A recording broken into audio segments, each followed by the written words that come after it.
Assalamualaikum warahmatullahi wabarakatuh.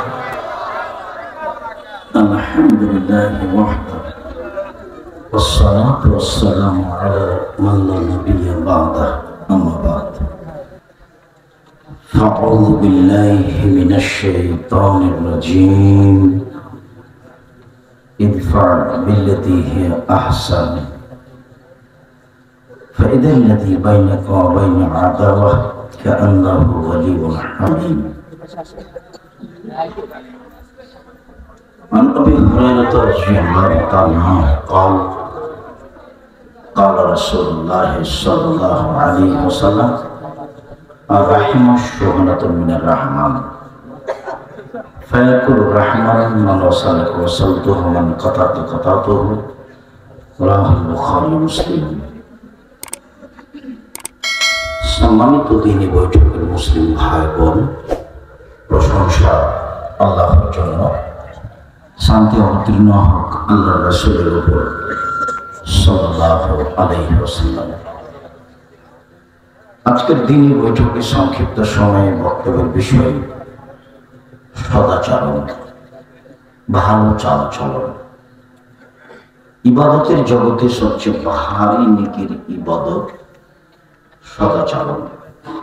ভালো চাল চলনে নেকি হয় এবং দাড়িপাল্লায় সবচেয়ে ভারী নেকি হয় বলে মুহাম্মদ সাল্লাল্লাহু আলাইহি ওয়াসাল্লাম বলেছেন।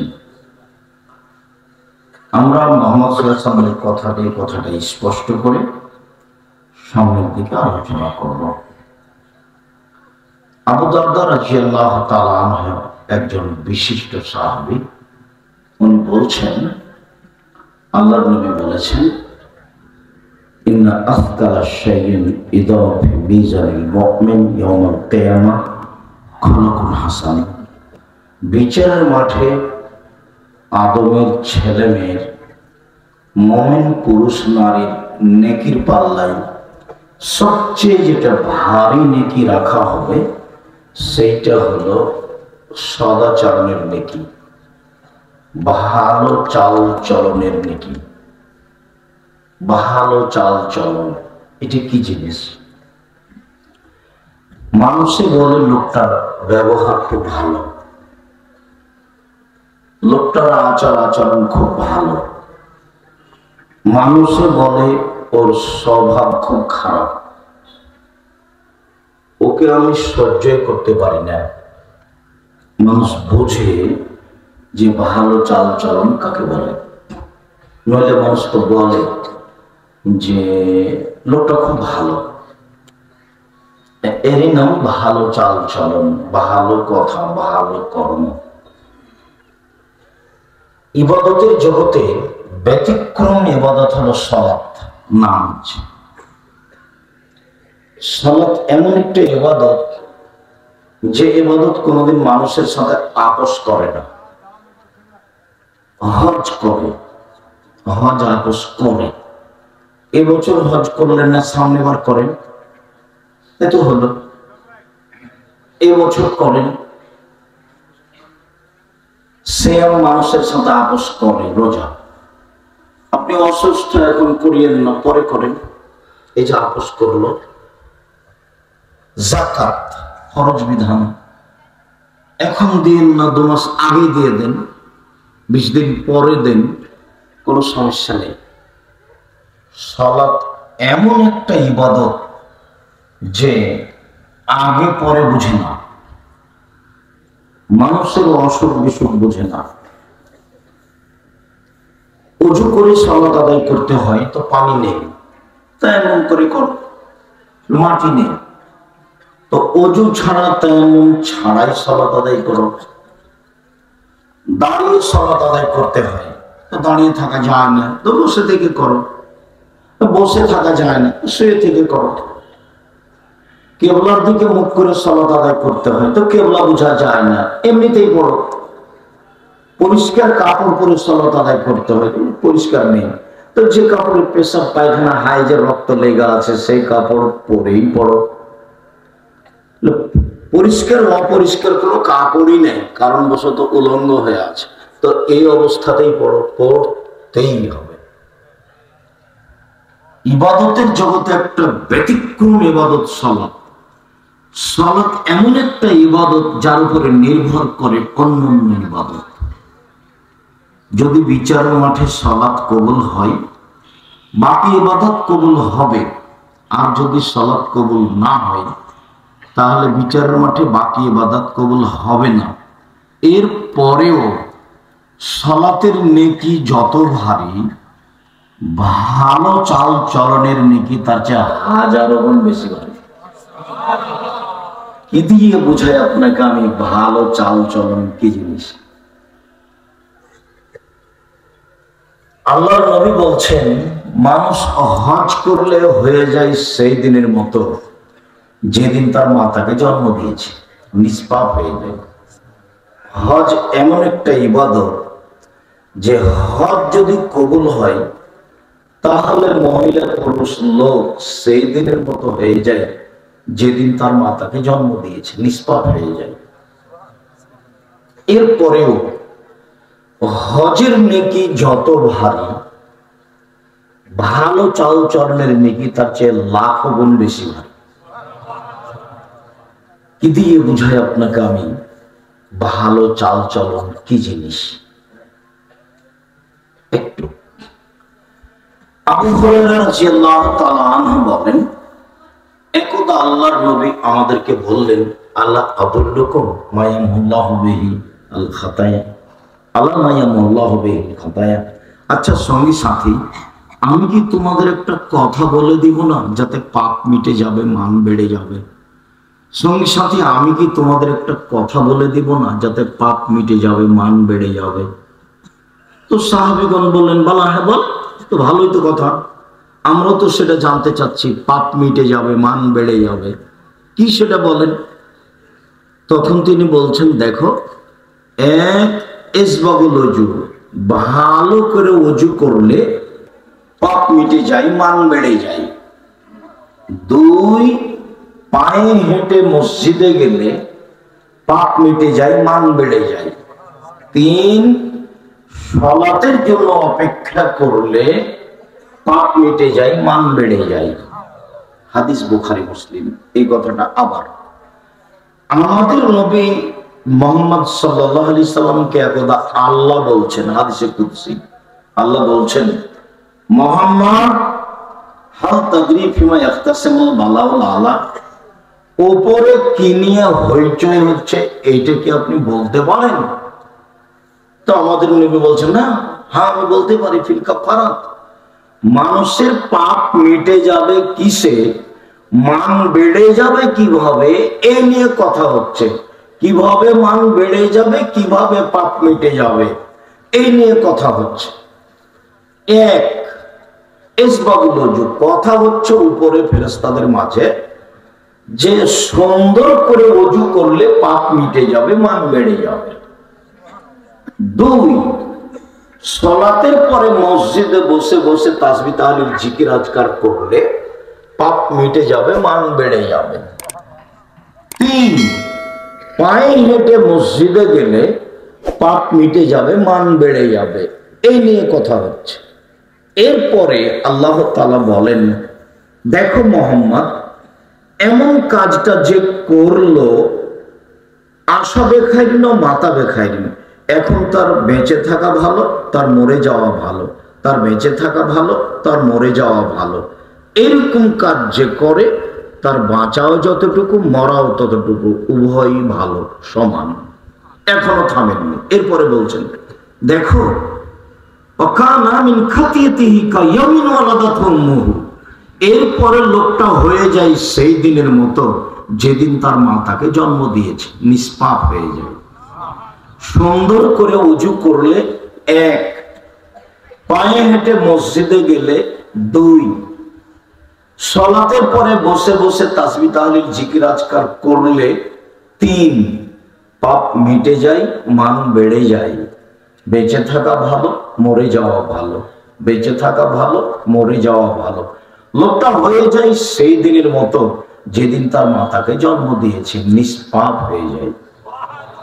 আবার কথায় ফিরে যাই, এই তিনটা কাজের নেকি যত ভারী, ভালো চাল চলনের নেকি এর চেয়ে হাজারো গুণ বেশি ভারী। কি দিয়ে বুঝায় আপনাকে আমি ভালো চাল চলন কি জিনিস? এক মিনিট, বারবার একটা কথা ধাক্কা দিচ্ছে। নবীর সাথে ভালো চাল চলন তো অনেক, তার মধ্যে জিবরাইল আমাদের নবীকে ডাকতেন মোহাম্মদ বলে। জিবরাইল বলতেন মোহাম্মদ এই সেই এইটা সেটা। আল্লাহ তাআলা আমাদের নবীকে বলেন মোহাম্মদ এই সেই এইটা সেটা। কথা বলার সময় আল্লাহ আমাদের নবীকে ডেকেছেন কি বলে? মোহাম্মদ বলে। জিবরাইল কি বলে ডেকেছেন? মোহাম্মদ বলে। আর সাহাবীগণ বলেছেন এভাবে, আল্লাহর নবী বলেছেন, আল্লাহর রাসূল করেছেন, আল্লাহর রাসূল দিয়েছেন, আল্লাহর রাসূল এইটা আমি করব, আল্লাহ রাসূল আমি কি এইটা খাবো, আমি কি এখানে যাব? তো সাহাবীগণ বলেছেন আল্লাহর রাসূল। আর ভারত, বাংলাদেশ, পাকিস্তানের যশোরের এসব এলাকার আলেম ওলামা মানুষজন বলছে হুজুরে পাক সাল্লাল্লাহু আলাইহি ওয়াসাল্লাম। উল্টে আছে না? এর কোরআন শরীফের মধ্যে উল্টে আছে। হুজুরে পাক সাল্লাল্লাহু, এর মধ্যে রহস্য আছে। হুজুর মানে হাজের, হুজুর মানে হাজের নাজের, যিনি মরেননি। আল্লাহ বলছেন নবী মারা গেছে, নবী বলছেন আমি নিজে মরণের স্বাদ ভোগ করেছি।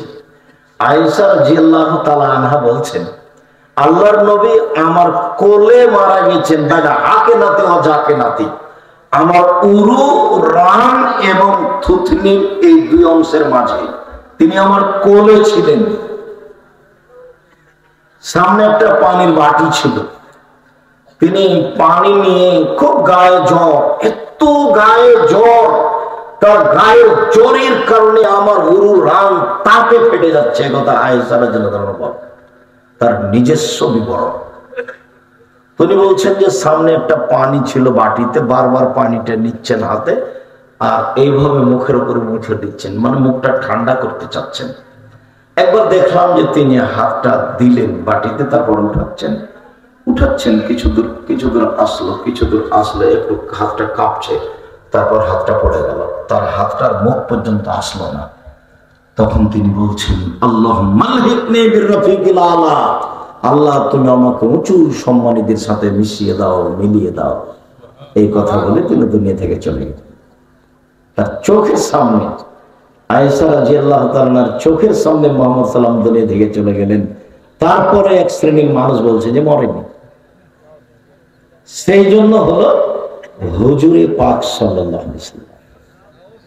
পৃথিবীর সব মানুষকে বলতে হবে আল্লাহ রাসূল বলেছেন, আল্লাহ রাসূল দিয়েছেন, আল্লাহ রাসূল করেছেন, আল্লাহ রাসূল খেয়েছেন, এইভাবে বলতে হবে। এটাই বলার নিয়ম। ফিরে যাই মূল কথাই। সম্মানিত দিনী ভাই বোন, বলছিলাম বিচার মাঠে শুধুমাত্র যাদের ঈমান থাকবে তাদেরই পাপ নেকি ওজন হবে। হিন্দুদের পাপ নেকি ওজন হবে না। কেন? তাদের নেকি নেই। ইহুদি খ্রিস্টানদের পাপ নেকি ওজন হবে না। কেন? তাদের নেকি নেই। খ্রিস্টানদের পাপ নেকি ওজন হবে না। কেন? তাদের নেকি নেই। কাদিয়ানী শিয়া যাদের আকীদা নষ্ট হয়ে গেছে মুহাম্মদ সাল্লাল্লাহু আলাইহি ওয়াসাল্লামের উপরে, এদের পাপ নেকি ওজন হবে না। কেন? তাদের নেকি নেই। তাদের ব্যাপারে আল্লাহ তাআলা বলেন ফায়ুখাযু বিন নাওয়াসি ওয়াল আকদাম, তাদের পা এবং মুখের সামনের দিক ধরে টেনে হেঁচড়ে জাহান্নামে নিক্ষেপ করা হবে। এই কথা আল্লাহ তাআলা বলেন। পাপ নেকি ওজন হবে শুধুমাত্র মুসলিম পুরুষ নারী যাদের ঈমান টিকে আছে। অনেক কথায় অনেক কর্মে ঈমান কেটে যায়। বাংলাদেশের ছেলে মেয়েরা প্রত্যেকদিন শিক্ষা প্রতিষ্ঠানে গিয়ে বলছে ওমা তোমার আকাশ, ওমা তোমার বাতাস। ঠাকুর বলছে ও কালিমা তোমার আকাশ, ও কালিমা তোমার বাতাস।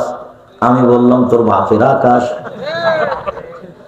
25-30 বছর আগে বলেছি। আমার ছেলে মেয়ে বলে না এ গান, বলবে না। আপনারটা বলে, কেন বলে তা আমি বলতে পারবো না।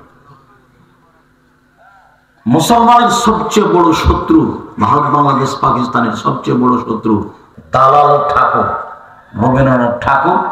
সবচেয়ে বড় দালাল খ্রিস্টানদের, ইংরেজদের সবচেয়ে বড় দালাল। আমাদের মা চাচি খালা ফুবু যখন ইংরেজদের হাতে নির্যাতিত, তখন ঠাকুর লন্ডনে বসবাস করে। ঠাকুর ইংরেজদের বড় দালাল। ঠাকুর ঢাকা বিশ্ববিদ্যালয়ের শত্রু, ঠাকুর বাঙালিদের শত্রু, ঠাকুর জাতির শত্রু, ঠাকুর মুসলমানের শত্রু। ঠাকুরের নাম কিভাবে মুসলমানের ছেলে মেয়ে দিন রাত বলে। 1971 সাল থেকে বাংলাদেশে কোন শিক্ষিত মানুষ শিক্ষামন্ত্রী হয়েছে তা আমার জানা নেই। আমি জানি না আপনার কালেমা কখন কেটে গেছে। দিন রাত আপনার ছেলে মেয়ে বলছে ওমা তোমার আকাশ, ওমা তোমার বাতাস, তোর বাপের আকাশ। আকাশ কার? রবীন্দ্রনাথ ঠাকুর বলছে ও কালিমা তোমার আকাশ, ও কালিমা তোমার বাতাস। সেটা আপনার ছেলে মেয়ে দিন রাত বলছে, পড়ছে। কি যে এরা পড়াশোনা করে, এদের দেখো আমাকে মনে হয় এদের বোঝা। এসব ছেলে মেয়ে যারা বড় মোবাইল নিয়ে ঘুরছে, দিন রাত জেনা করে, ল্যাংটা মেয়ে নাচে মোবাইলে, নারী পুরুষ সব এক, ছাত্র ছাত্রী সব এক। ওই ছাত্রীও দেখতে চাচ্ছে দিন রাতে ল্যাংটা মেয়ে, নিজেকে ল্যাংটা পুরুষ কেউ দেখতে চায়। কিসের পড়া? দুনিয়ার শয়তান নিয়ে ঢং নিয়ে ঘুরে বেড়াচ্ছে, বড় বড় নখ, নেল পালিশ দেওয়া আছে। ওর যেটা বাপ সেটা হলো সৎ বাপ, ওর মা যেটা সেটা হলো আর সৎ মা। একটু পরে আপনাকে স্পষ্ট করে দেখাচ্ছে, আপনি দেখেন, দেখতে আমাকে ভারী লাগে। জাতির জন্য বোঝা হয়ে আছো তোমরা। কি করলে জাতি ভালো না শিক্ষা অর্জন করতে পারলে না জাতির কিছু দেখতে পেলে? তা আব্দুল্লাহর বক্তব্য তো এখন শুনছো, বিভিন্ন বিশ্ববিদ্যালয়ে যা বলছে সেটা তো তোমাদেরকে অনুভব করতে হবে, সেটা তো সাধারণ জনগণ অনুভব করে হবে না। সেটা তো আব্দুল্লাহর বক্তব্য তোমাদেরকে অনুভব করতে হবে, মূল্যায়ন করতে হবে যে ঘটনাটা কি। আসলে তো আমরা যেভাবে চলছি, যেভাবে নির্বাচন করছি, এগুলো তো একটাও ঠিক নয়। সব পশু প্রাণীর মতো, গরু ছাগলের মতো, কুকুর চিলের মতো।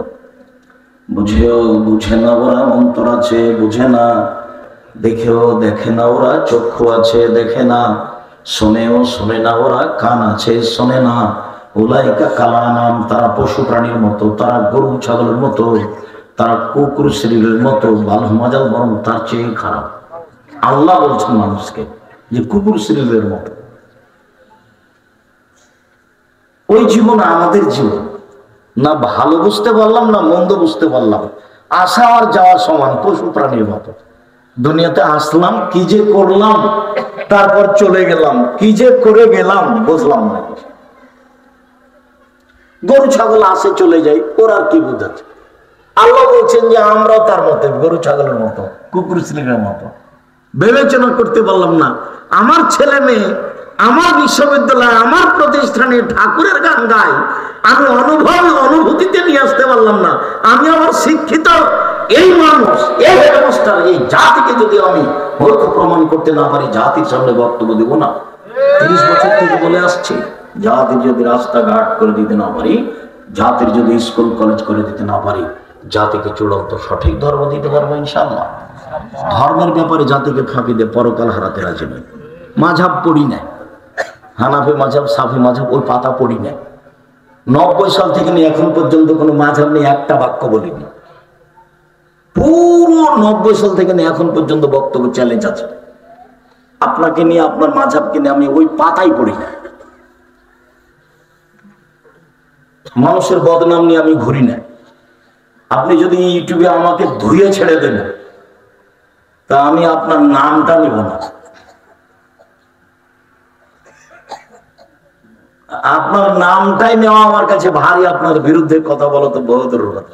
মানুষের বদনাম করে বাঁচতে রাজি না, মানুষের গীবত করে, মানুষের নিন্দা করে বাঁচতে রাজি নই। যেমন ভাবে মাস্ক পরে ভাগ্য বাড়াতে রাজি ছিলাম না। বলেছিলাম আমি খুব ভালোভাবে জানি, আল্লাহ নবী বলেছেন যেদিন আল্লাহ মানুষকে সৃষ্টি করেছেন পৃথিবী সৃষ্টির 50,000 বছর পূর্বে,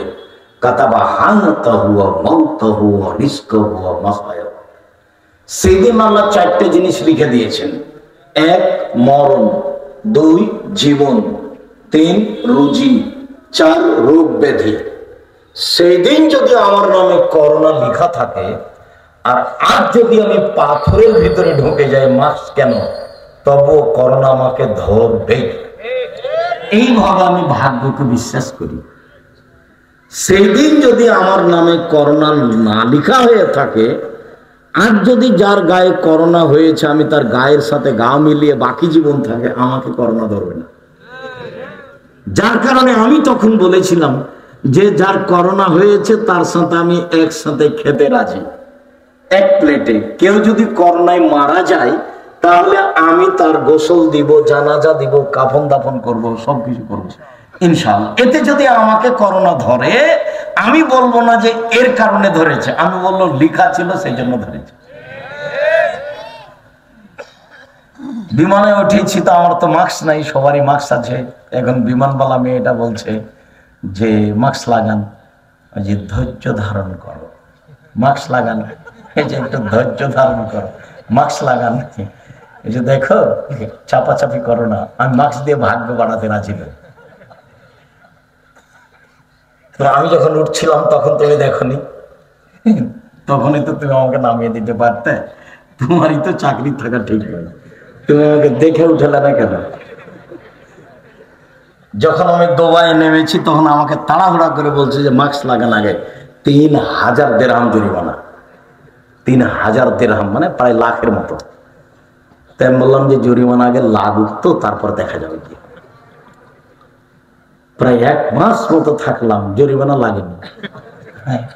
আলহামদুলিল্লাহ, আল্লাহ ভালো জানে কি ঘটনা। মাস্ক দিয়ে ভাগ্য আমি বাড়াতে রাজি নই। ভাগ্যকে আমি খুব ভালোভাবে বিশ্বাস করি। 3 ফুট পর পর দাঁড়াবো না। সারা পৃথিবীর মানুষ যদি দাঁড়ায় তবু আব্দুর রাজ্জাক বিন ইউসুফ দাঁড়াবে না। প্রয়োজনে একাই বাড়িতে সালাত আদায় করবে। আজ থেকে নিয়ে কিয়ামত পর্যন্ত কাবা ঘরে যদি আর কোনোদিন মানুষ পাশাপাশি না দাঁড়ায়, তবুও সেটা হারাম। পাশাপাশি দাঁড়াতে হবে, পায়ে পা মিলিয়েই দাঁড়াতে হবে, এটাই বিধান। সম্মানিত দিনী ভাই বোন, বলছিলাম কথার সূচনায় আরেকটা কথা বলি। আরেকটা ইবাদত আছে যেটা নেকির পাল্লায় ভারী, তবে সবচেয়ে ভারী নয়। আরেকটা ইবাদত আছে নেকির পাল্লায় ভারী, তবে সবচেয়ে ভারী নয়। দেখেন, আবু হুরায়রা রাদিয়াল্লাহু তাআলা আনহু বলেন, রাসূল সাল্লাল্লাহু আলাইহি সাল্লাম বলেছেন, কালিমাতানে, 2টি বাক্য, খাফিফাতানে আলাল লিসানে, উচ্চারণে মুখে হালকা, হাবিবাতানে ইলার রহমানে, রহমানের কাছে খুব প্রিয়, সাকিলাতানে ফিল মিজানে, দাড়ি পাল্লায় ভারী। এই যে দেখেন, দাড়ি পাল্লায় ভারী, সেটা কি? সুবহানাল্লাহি ওয়া বিহামদিহি সুবহানাল্লাহি আযীম। এর নাকি ভারী, আল্লাহু আকবারের চেয়ে ভারী, আলহামদুলিল্লাহর চেয়ে ভারী, লা ইলাহা ইল্লাল্লাহর চেয়ে ভারী, সুবহানাল্লাহি ওয়া আলহামদুলিল্লাহি ওয়া লা ইলাহা ইল্লাল্লাহ আল্লাহু আকবার এর চেয়ে ভারী, কোরআন তেলাওয়াতের চেয়ে ভারী। ভারী, আল্লাহ রাসূল ভারী শব্দটা উল্লেখ করেছেন দাড়ি পাল্লায়। বলেন তো সে তাসবিহটা কি? সুবহানাল্লাহি ওয়া বিহামদিহি সুবহানাল্লাহিল আযীম। যার বার নেই, 500 200 একবার 50 বার নয়, যে যা পারে। নেকি খালি লুটে নেন, শ্বাস মুখ বন্ধ হয়ে গেলে সব শেষ। মানুষকে গালি দিয়ে নিন্দা করে বাঁচার চেষ্টা করিয়েন না। দাপট দেখিয়ে, ক্ষমতা দেখিয়ে, দলীয় দাপট দেখিয়ে, দল সংগঠনের ক্ষমতা দেখে 1 মিনিট বাঁচার চেষ্টা করবেন না।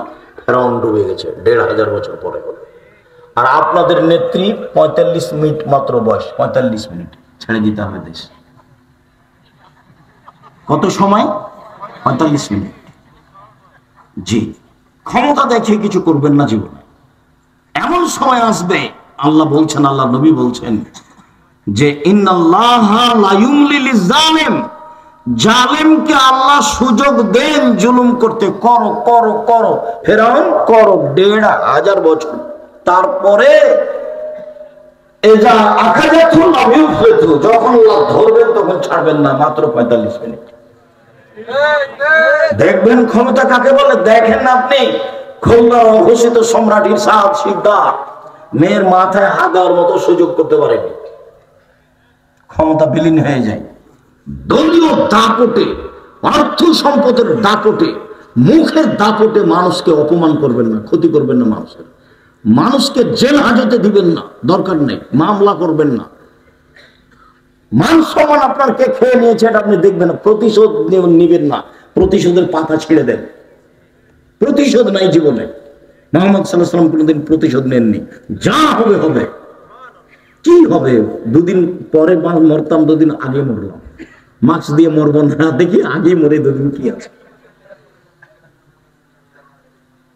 ক্ষমতা দেখে মনের ঝাল মিটিয়ে বাঁচতে চাই না। মনের ঝাল, ও কত কিছু বললো রে, আমি কিছু বলবো না।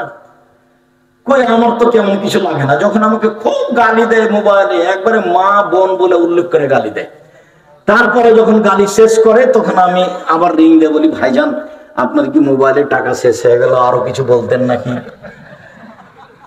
কই আমাকে ভারী লাগে না।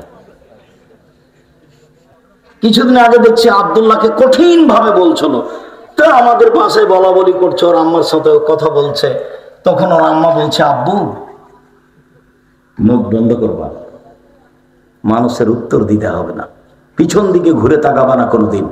আব্দুল্লাহর আম্মা আব্দুল্লাহকে বলছে, এই মৌলানা সাহেবরা খুব, ওই যে একটা তোমরা তো সবাই জানো, খুব গালাগালি করছিল, যে কমন সেন্স নাই, এই নাই, এগুলো বলছিল।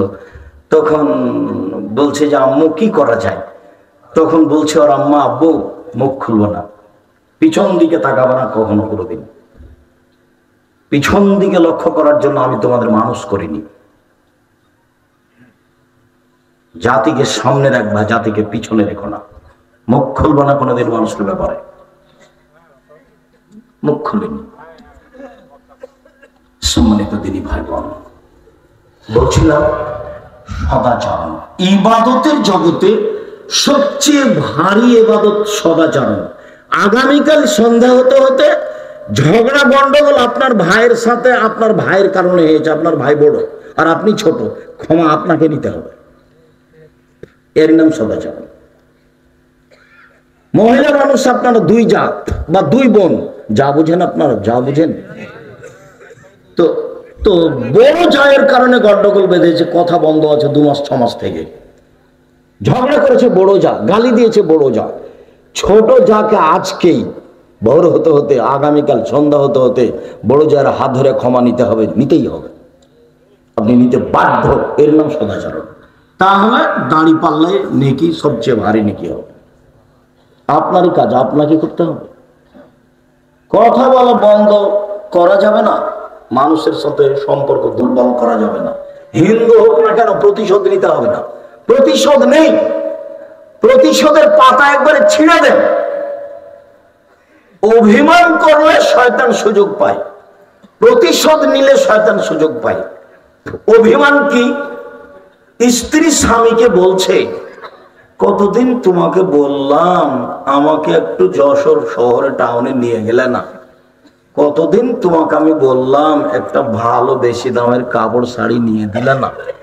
তো 2-3 বার বলেছে, যখন 2-3টা বিষয়ে দেয়নি নিয়ে, তখন শয়তান ওকে বলে দিচ্ছে, বল তোর কথা একদিনও মানে না, তোর কথা একদিনও মানে না, তুই বল না তোর স্বামীকে।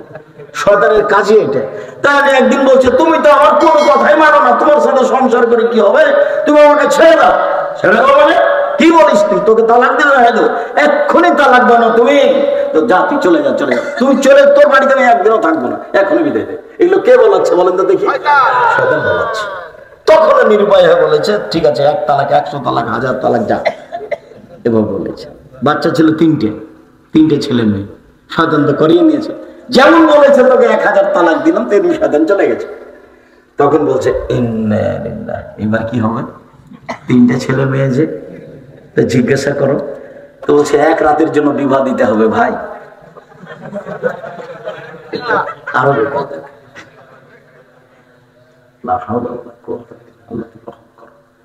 শয়তানকে সুযোগ দিবেন না। আপনি মহিলা মানুষ, বলতে শিখুন স্বামীর সংসারে, যেভাবে রাখবেন সেভাবে খুশি। মোটা কাপড়েও খুশি, চিকন কাপড়েও খুশি, যাতে আপনি খুশি তাতে আমি খুশি। আমি যশোরের পল্লীর মেয়ে, আমার স্বাধীনতা দিয়ে আপনার সংসার করতে রাজি নই, আপনার স্বাধীনতাই আমার স্বাধীনতা। তাহলে শয়তানের এখানে কিছু বলার সুযোগ হবে না? ও গেছে যে দেখলো এখানে তো হলো, তো অন্য বাড়িতে যাবো যেখানে বেঢঙ্গা মহিলা আছে, ফোহড় মহিলা আছে, সেইখানে 1 মিনিটের সুযোগ করে নেবে, চলে যাও। সবসময় কোনো অভিমান নেই স্বামীর সংসারে, অভিমানই নেই। স্বামী যেভাবে বলে সেটাই। আব্দুর রাজ্জাক সাহেব, চিরদিনই আপনি আমাদের বিপক্ষে বলেন, আপনি আমার দিনে বলেন, আপনার বিপক্ষে আমি বলার জন্য আসিনি। আপনাকে আমি বলছি, আপনার জন্য আল্লাহ নবী জান্নাত সহজ করেছেন। 5 ওয়াক্ত সালাত আদায় করবেন, রমজান মাসে রোজা থাকবেন, স্বামীকে মেনে চলবেন, তিতা লাগলেও মিঠা লাগলেও, জেনায় লিপ্ত হবেন না, জান্নাতের সব দরজা খোলা। চেষ্টা করবেন যে কোনো মূল্যে স্বামীকে মেনে চলা। আব্দুর রাজ্জাক সাহেব, আপনি তো বলছেন আপনি তো আর সংসার করেন না, আপনি তো আর মহিলা মানুষ নন। আপনাকে আমি কি দিয়ে বুঝাই স্বামী কি জিনিস? ওর মুখ এত খারাপ, আমার স্বামীর, ওর মুখখান দেখতে পারি না আমি, অকথ্য ভাষায় গালি দেয়, সহ্য করতে না পারে। যখন মেয়ে থাকে তখন মেয়েকে বলি, খালেদা তোর বাপকে এই যে 1 গ্লাস পানি দিয়ে, পানি চাচ্ছে। বৌমা যখন থাকে তখন বলি, বৌমা যে তুমি তোমার শ্বশুরকে 1 গ্লাস পানি দিয়ে আসো। যখন কেউ থাকে না আমাকে বলে যে পানি নিয়ে 1 গ্লাস, তখন আমি গিলাসটা নিয়ে গিয়ে সামনে থ্যাকস করে রেখে চলে যাই। আমি সহ্য করতে পারি না। কথা আপনার ঠিক, আপনার স্বামী আপনাকে গালি দেয়, এ কথাই ঠিক। এরপরও আপনাকে আমি বলছি, আপনি আমার দিনী বোন, আপনাকে আমি অনেক ভালোবাসি, আপনার কল্যাণ আমি কামনা করি। কথা বলা বন্ধ করা যাবে না স্বামীর সাথে। স্বামীর সাথেই থাকতে হবে, কষ্ট হোক, ঝামেলা হোক, বোঝা হোক, যে কোনো মূল্যে আপনি স্বামীর সাথেই থাকেন। যদি শেষ পর্যন্ত বোঝেন যে চলবে না, তাহলে খোলা তালাক করে নেন।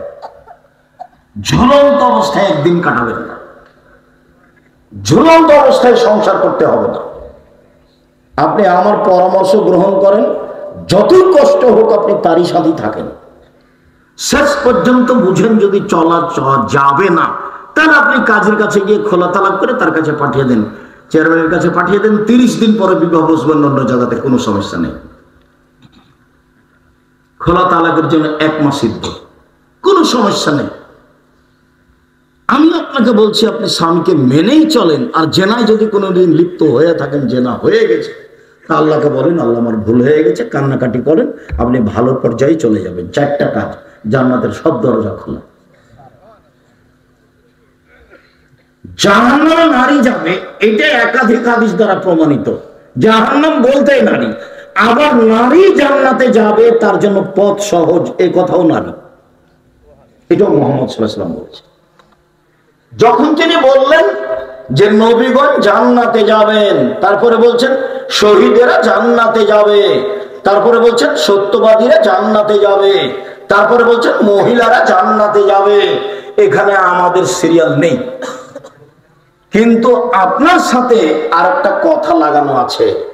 ওই সব মহিলারা জান্নাতে যাবে, স্বামী যদি কোনো সময় মন খারাপ করে তো স্বামীর হাতখান ধরে বলবে, যতক্ষণ পর্যন্ত আপনি খুশি না হবেন ততক্ষণ পর্যন্ত আমি কোনো কিছু খাবো না। এ হলো জান্নাতি নারী। নারীর সাথে এই অংশ আল্লাহর নবী লাগিয়ে দিয়েছেন, আমার কিছু করার নেই।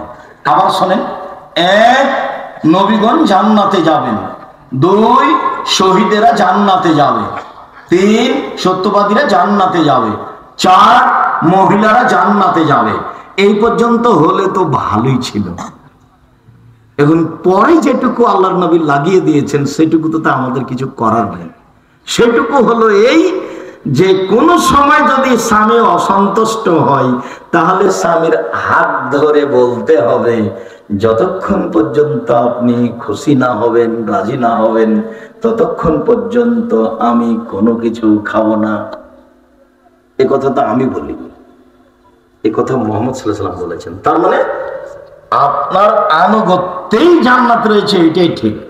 আমি আপনাদের এতটুকু বলি যে স্ত্রীকে গালি দিবেন না, কটু কথা বলবেন না, বলবেন না যে তোমার ঠোঁটটা কালো, বলবেন না যে তোমার রংটা কালো। একবার ঠোঁট কালো, রং কালো বললে 10 বছর ভালোবাসবে না।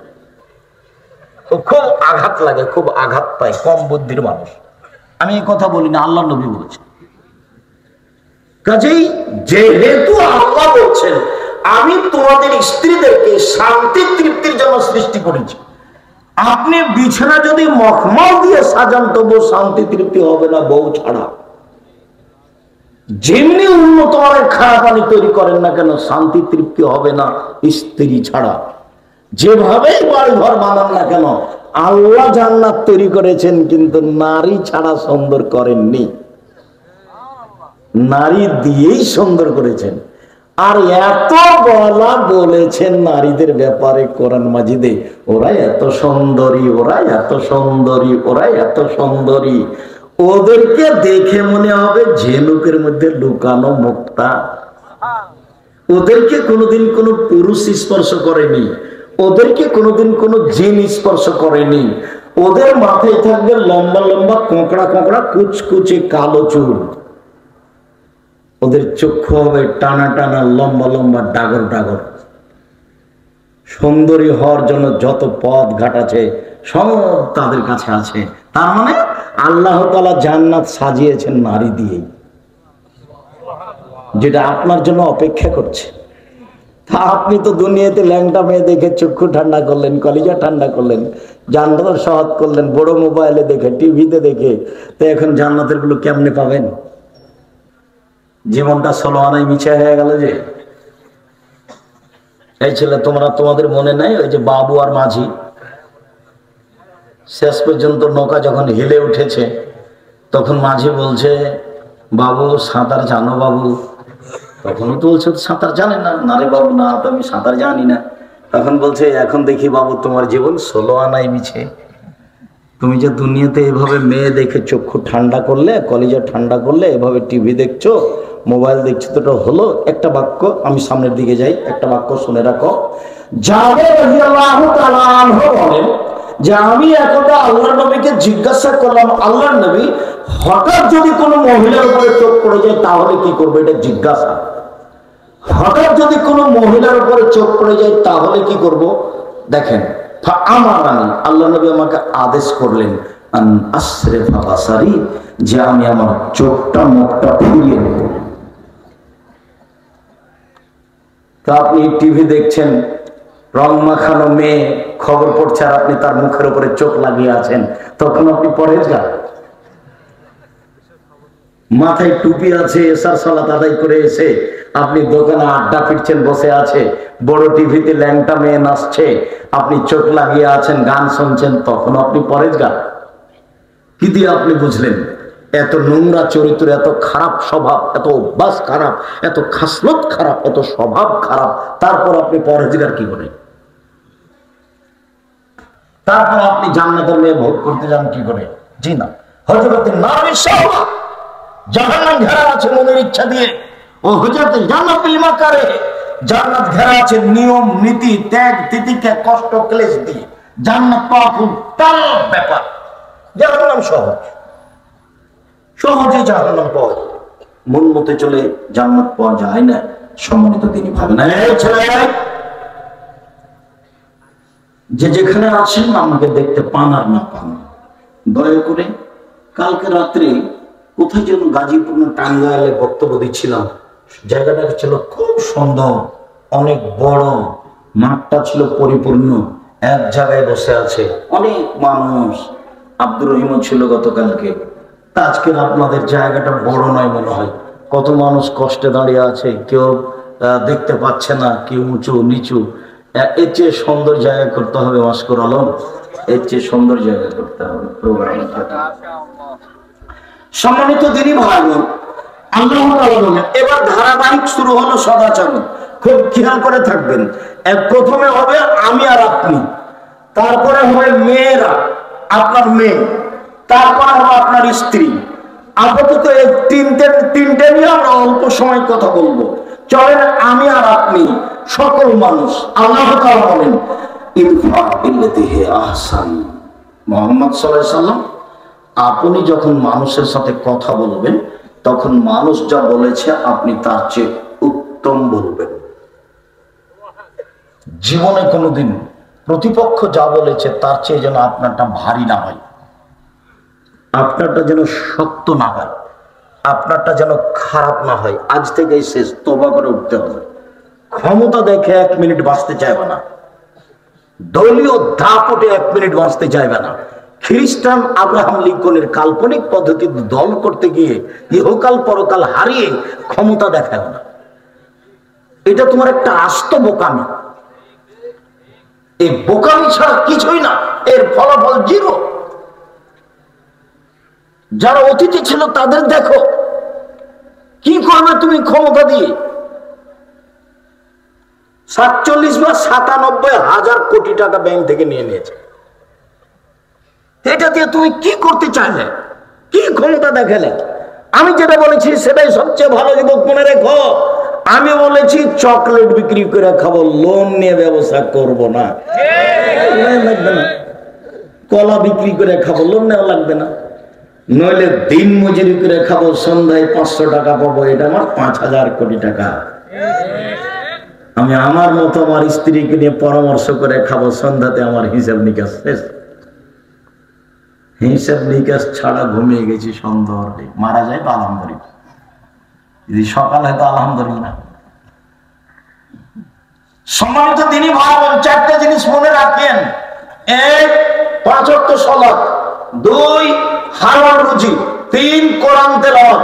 24 ঘন্টায় একবার না একবার কোরআন পড়বেন, অন্তত সূরা ইখলাস 3 বার পড়ে বলবেন আল্লাহকে, এই যে আমি কোরআন মাজিদ পড়লাম দেখ। 3 বার, 1 মিনিট। নেকি খালি লুটে নেন, ব্যাগ ভর্তি করে নেন। 3 বারে একবার কোরআন মাজিদ, 3 বার পড়েন, একবার পড়েন, 1 মিনিটে একবার কোরআন মাজিদ। 30 পারা কে পড়ে? পড়ে না, শুধু শুনে পড়ে না, অভ্যাস করেন আপনি, চেষ্টা চালান। এত সহজ, এত নেকি বেশি, তারপর আপনি টিকতে পারবেন না, খুব কঠিন আছে।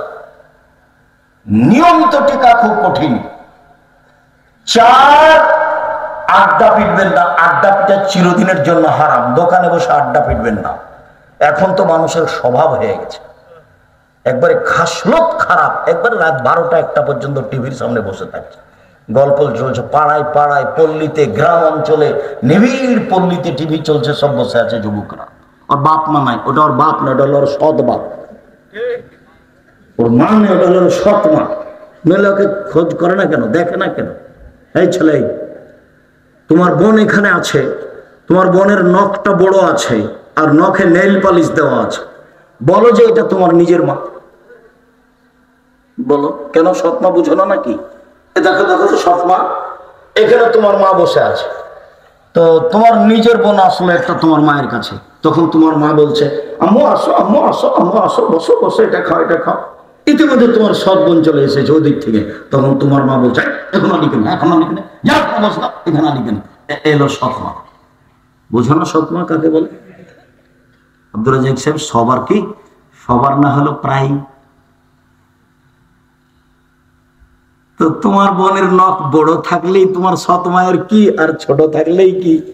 আল্লাহর নবী বলছেন সকল নবীর বৈশিষ্ট্য 10টি, সকল নবীর অভ্যাস ছিল 10টি, সকল নবীর খাসলত শিষ্টাচার ছিল 10টি। 1,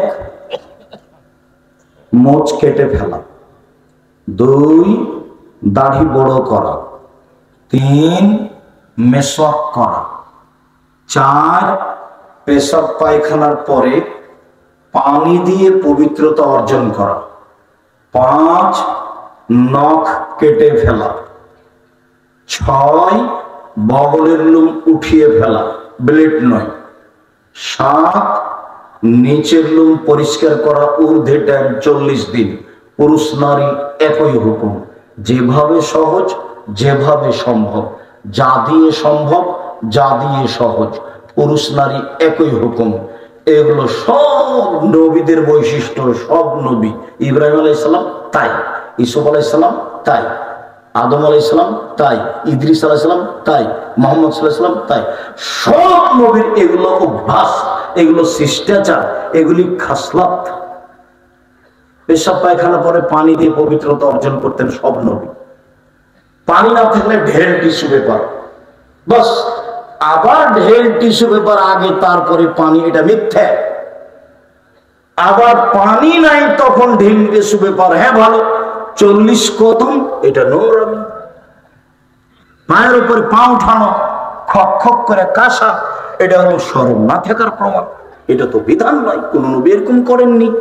যদি খক খক করে কাশতেই হয়, 40 কদম যদি হাঁটতেই হয়, পায়ের উপরে পা যদি উঠাতেই হয়, পেশাবকে সম্পূর্ণ টিস্যু পেপারে ধরিয়ে দেওয়ার জন্য, তাই যদি আপনাকে করা লাগে, তা আপনার বউকে করা লাগবে না একটু? আপনি একাই জান্নাতে যান, বউ যেতে হবে না? ও আবার কি অপরাধ করলো? আব্দুর রাজ্জাক সাহেব, আমার স্ত্রী যদি ঢেল নিয়ে টিস্যু পেপার নিয়ে রাস্তায় হাঁটে, তাহলে কেমন কেমন লাগবে? তো আপনাকে বা পুরুষ মানুষকে যদি কেমন কেমন লাগে, তো আপনি যখন ঢেল নিয়ে হাঁটেন তখন মহিলা দেখে, মহিলাকে কেমন কেমন লাগে। এটা শরীয়ত হলো কি করে? আর এটা তো শয়তান ধরেছে ওকে, ওর ভিতরে অসসা ঢুকেছে। 40 কদম কেন, 40 ঘন্টা পরে যদি ও টিস্যু ফেলে, তাহলে মনে হয় যে পেশাব আসলো। এটা অসসা, এটা শয়তান ধরেছে। আপনি আর পবিত্র হতে পারবেন না। রাসূলের পদ্ধতিতে আছে সহজ, সেটা কি? অজু করেন, অজু যখন শেষ হবে তখন পানি নিয়ে লজ্জাস্থান সামনাসামনি ছিটাবেন, একটু ছিটিয়ে দিবেন, বাস। এখন যদি পেশাব আসে বলে মনে হচ্ছে, তো শয়তানকে বলবেন, এ শয়তান, পেশাবে কাপড় ভিজে গেল, আর অজু করবো না রে, তুই এখানে সর, তোর মুখে লাথি মারি, তুই সর এখানে। তাহলে আপনি বাঁচবেন, নইলে দেখবেন যে আর আপনি পবিত্র হতে পারছেন। দেখবেন আপনার স্ত্রীর ভিতরে যদি একটু অসসা ঢোকে, তাহলে আর টয়লেট থেকে বের হতে পারবে না। বের হচ্ছিল একটু কাপড়টা টয়লেটের গায়ে লেগে কাপড় অপবিত্র হয়ে গেছে, আবার একটু পানি মনে হয় কাপড় ছিটে এসেছে, খালি সঙ্গে কাপড়খানা আমার অপবিত্র, শেষে কাপড়ই থাকবে না, সবই ভিজে যাবে। এইভাবে শয়তান মানুষকে বিরক্ত করে। আল্লাহর নবী বলছে যে শয়তান তোমাকে দেখাচ্ছে যে তোমার পেশাব আসলো, শয়তান তোমাকে দেখাচ্ছে যে তোমার বায়ু আসলো। শোনো আমার কথা শোনো, মুহাম্মদ সাল্লাল্লাহু আলাইহি ওয়াসাল্লাম বলছেন, শয়তান তোমাকে পাগল বানাবে। অতএব একবারে জোরে শব্দ যদি না হয় বায়ুর, তাহলে তুমি মসজিদের বাইরে যাবে না। গন্ধ না পাইলে তুমি মসজিদের বাইরে যাবে না। শয়তান যা করছে করুক, এভাবে আল্লাহর নবী বলছেন। কেন ভুল পথে যাবেন?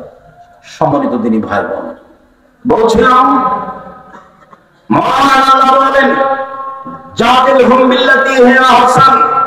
মুহাম্মদ সাল্লাল্লাহু আলাইহি সাল্লাম মানুষের সাথে কথা বলার সময় বাদ বিতণ্ড হলে, তর্ক বিতর্ক হলে, মানুষ যা বলবে আপনি তার চেয়ে সুন্দর বলবেন। আজকেই পরিবর্তন হতে হবে, আজকেই ইনশাআল্লাহ। উপস্থিত বৈঠকের মহিলা বোন যারা আছেন, জীবনে কোনোদিন প্রতিবেশীর সাথে ঝগড়া করবেন না, জীবনে না। আজকেই ক্ষমা নিতে হবে।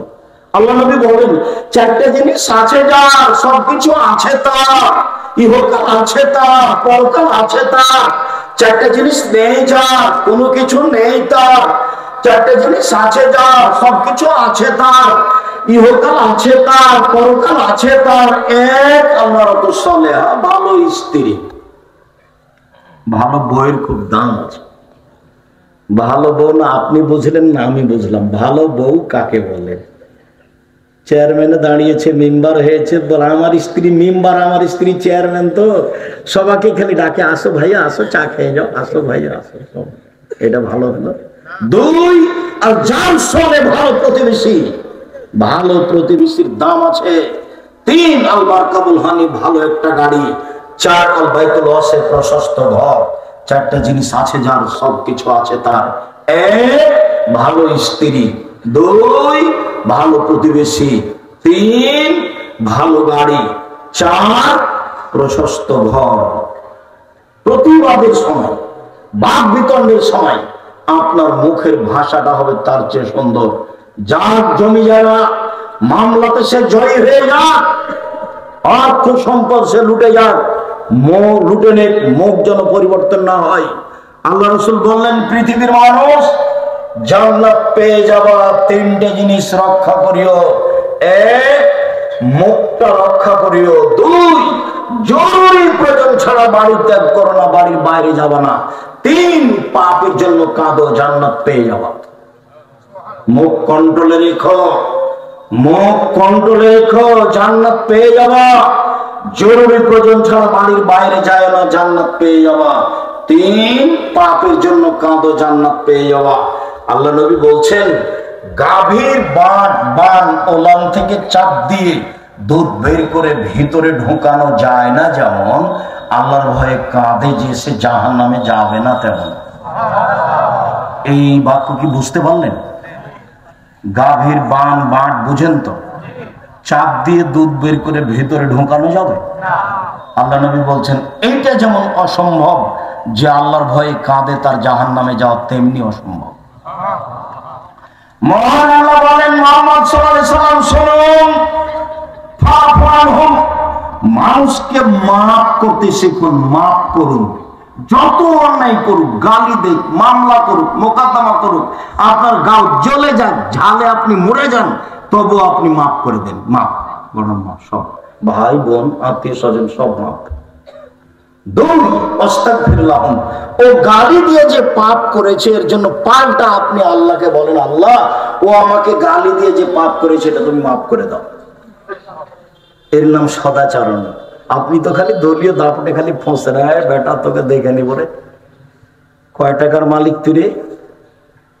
আমাকে বলছে যে আব্দুর রাইসে অত চিন্তা করছেন কেন? সিলেট সুনামগঞ্জ কোর্টে আপনার মামলা করেছে, আমরা সারা বাংলাদেশের বিভিন্ন জেলাতে আপনার পক্ষ থেকে মামলা করব। কয় জায়গায় যাবে ও? তারপরে ওই যে ফেন্সিগঞ্জের ওসি আমাকে বলছে যে আপনি খালি সিগনেচার করেন, মামলা আমি চালাবো। যে জি না, আমি তো মানুষের বিরুদ্ধে মামলা করি না, করব না, মামলা আল্লাহ চালায়, ও করুক, আল্লাহ পারে না। আমি তো তার কোনো ক্ষতি করিনি, আমি তো জাতির কোনোদিন ক্ষতি করিনি। জাতির যদি রাস্তাঘাট করে দিতে না পারি, জাতির যদি স্কুল কলেজ করে দিতে না পারি, জাতিকে চূড়ান্ত সঠিক ধর্ম দিতে পারবো ইনশাআল্লাহ। ধর্মের ব্যাপারে জাতিকে ফাঁকি দিয়ে পরকাল হারাতে রাজি নই। 90 সাল থেকে নিয়ে এখন পর্যন্ত অপ্রয়োজনীয় বাক্য বলিনি বলে আমার জোরালো দাবি। সে অন্যায় করেছে, তার জবাব আল্লাহ দেবে, আমি কেন দিতে যাবো? আল্লাহ ঠেকাবা দিয়েছে, ও পারে না। আমি তো প্রতিবাদ করলে আমি একটা মানুষ, আমি আর কি করব? আমাকে রোজ মামলায় যেতে হবে, এই কাজ আমি করি না। প্রতিবাদী নেই, প্রতিশোধে নেই, সব গেছে, ধুয়ে ছেড়ে দিবেন আজকে। শুধু আপনি নন, যন্ত্রের মাধ্যমে সারা পৃথিবীর বাঙালি যে যখন অনুভব করবে, জানবে আলোচনা, সেদিন থেকে সে প্রতিশোধ ছেড়ে দিবে। প্রতিশোধ নেই, প্রতিশোধ নেই, প্রতিবাদ নেই, বাস মাটির মানুষ চলেন, সময় শেষ, এই কথা বলবে। কয়দিন পরে মরণ। মুজাইলা কাবিলের একজন সাহাবী বলছেন, আল্লাহর নবীকে সাহাবীগণ বললেন, এক খেলে চেয়ে থাকবা। সাহাবীগণ বললেন, আল্লাহর নবী, মাহুতিয়াল ইনসান আর মাহুতিয়াল খায়রু আল ইনসান, আল্লাহ মানুষকে যত নিয়ামত দিয়েছেন তার সবচেয়ে উত্তম কোনটা? আল্লাহ রাসূল বলেন তো, যত নিয়ামত দিয়েছেন তার চেয়ে সবচেয়ে উত্তম কি নিয়ামত? হাত নিয়ামত। কিভাবে বুঝবো হাত নিয়ামত?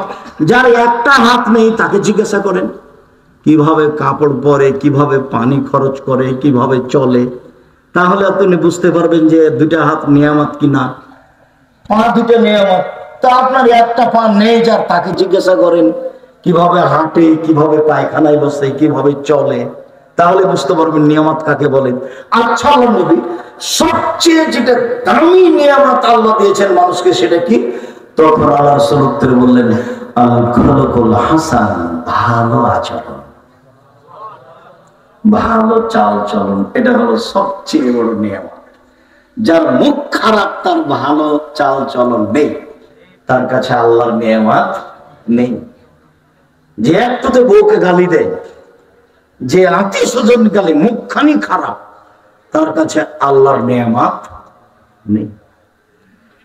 নওয়াজ ইবনে সামান রাদিয়াল্লাহু তাআলা আনহু বলেন, একদা আমি আল্লাহর নবীকে বললাম, আল্লাহর নবী একটু বলেন তো, বল বিররু ওয়াল ইসমু, পাপ কি জিনিস, নেকি কি জিনিস? আল্লাহ রাসূল একটু বলেন তো, পাপ কি জিনিস, নেকি কি জিনিস? পাপ কাকে বলে, নেকি কাকে বলে? তখন আল্লাহ রাসূল বলছেন, আল বিররু হুসনুল খুলুক, নেকি হলো ভালো আচরণ। কেন? আল্লাহ নবী বলবেন নেকি হলো হজ, আল্লাহ নবী বলবেন নেকি হলো সিয়াম, রোজা। সবচেয়ে দামি ইবাদত, ইবাদতের জগতে রোজা, সিয়াম, এটা বলবেন। কিন্তু জিজ্ঞাসা কে ছিল বলেন তো? মনে আছে জিজ্ঞাসা কি? নেকি কি জিনিস আর পাপ কি জিনিস, এটা জিজ্ঞাসা। তখন আল্লাহ উত্তরে কি বললেন? নেকি হলো ভালো আচরণ, ভালো চাল চলন, ভালো আচরণ, ভালো চাল চলন। বুঝতে পারছি কিনা আর একটু বলি এখানে, যাতে করে অস্পষ্টতা না থাকে। এখানে একটা অটো দাঁড়িয়ে আছে, তো আমি উঠে বসে আছি, বা আপনি উঠে বসে আছেন, আমি উঠেছি, ছেলেটা টান দিয়েছে। যেমন টান দিয়েছে আমি আপনার মুখের উপরে গিয়ে পড়ে গেছি। তা আপনি বলছেন বসেন, বসেন, বসেন, সমস্যা নেই, বসেন, বসেন, সমস্যা নেই, বসেন। এটা একটা আচরণ। আপনি বলতে লাগলেন চোখ নাই কপালে, চোখ নাই কপালে, হিসাব করে গাড়ি তুলতে পারেন না, আরেকজনের গায়ের উপরে পড়ে যান, এটা একটা আচরণ। বলেন তো কোনটা ভালো?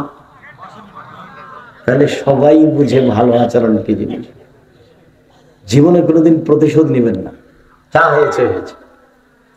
ও আপনার শত্রু মিত্র যাই হোক, চাঁপাইনবাবগঞ্জে বলে শত্রুকে বড় পিঠা বসতে দিতে হয়, শত্রুকে বড় পিঠা বসতে দিতে হয়। হ্যাঁ, বড় পিঠা, বড় বসার জায়গা, যেটা মহিলারা বসে রান্না বান্না করে, সেখানে ওটাকে বলা চাঁপাইনবাবগঞ্জ পিঠা বলে, পিঠা। শত্রুকে বড় পিঠা বসতে দিতে হয়। যার কারণে আমি চেষ্টা করি যারা বিরুদ্ধে থাকে তাকে কিছু বলার। একদিন এক মৌলানা সাহেবকে বলছি, আপনি জামিয়া সালাফের সম্মেলনে আসেন না? তা হাসছেন। আসেন তো হাসছে। কয়েকবার যখন বলেছি গেলে হাসছে, তখন আমি বলছি আপনার বাপও পারবে না আসতে। আমাকে ডাকেন, মুচি দিয়ে ডাকেন, মুচি দিয়ে, মেথর দিয়ে বলে দেখেন, আমি কালকে চলে যাবো, মেথর দিয়ে বললেই চলে যাবো। আমার মান সম্মানের 5 পয়সা দাম দিনে আমি মান সম্মান ওখানে আছে। মান সম্মান কোথায় আছে? ওখানে আছে। আমি নিতে যাব কেন? আমার তো নেওয়ার প্রয়োজন নেই, দেওয়া লাগবে কিনা সে বুঝে। আর আমি জোর করে নিতে গিয়ে টিকবে না তো। একটা বিমান থেকে নেমেছি, তো একজন ডক্টর পাশে দাঁড়িয়ে আছেন, আর আমিও পাশে দাঁড়িয়ে আছি। এখন এই গাড়ির চালক গুলো দৌড়িয়ে এসে আমাকে বলছে হুজুর আসেন, হুজুর আসেন ভিআইপি গাড়িতে। আর ইনি বলছেন হ্যাঁ তোমাদের ভিআইপি গাড়ি কোথায়? বুঝতে পারলেন না মনে হয়? গাড়ির ড্রাইভার, ওই যে যারা ভিআইপি গাড়ির ড্রাইভার থেকে বিমান ভিতরে, মানে ভিতরে বিমান থেকে নেমে নিয়ে যাবে, বিমান বন্দরে নিয়ে যাবে। বুঝতে পারোনি মনে হয় তোমরা ছেলেরা। তো আমি নামতেই ওই ড্রাইভার আমাকে টানছে, আসেন হুজুর আসেন, ভিআইপি গাড়িতে আসেন। ভিআইপি গাড়িতে আসেন, আমার টিকিটে ভিআইপিও লেখা নেই, কিচ্ছু লেখা নেই। আর একজন যে বলছে তোমাদের ভিআইপি গাড়ি কোথায়, এই কথা বলছে। তো ওকে আর ড্রাইভার চিনি না, ওকে আর কিছু বলছে না। তো তুমি সম্মান মানুষের কাছে নিবে না উপরওয়ালার কাছে আছে? উপরওয়ালার কাছে আছে। প্রতিশোধ নিও না জীবনে, মানুষের ক্ষতি করার চেষ্টা করিও না জীবনে। যা হবে হবে। অল্প দিন বাঁচতে এসে মানুষের ক্ষতিতে যাবে না কোনোদিন।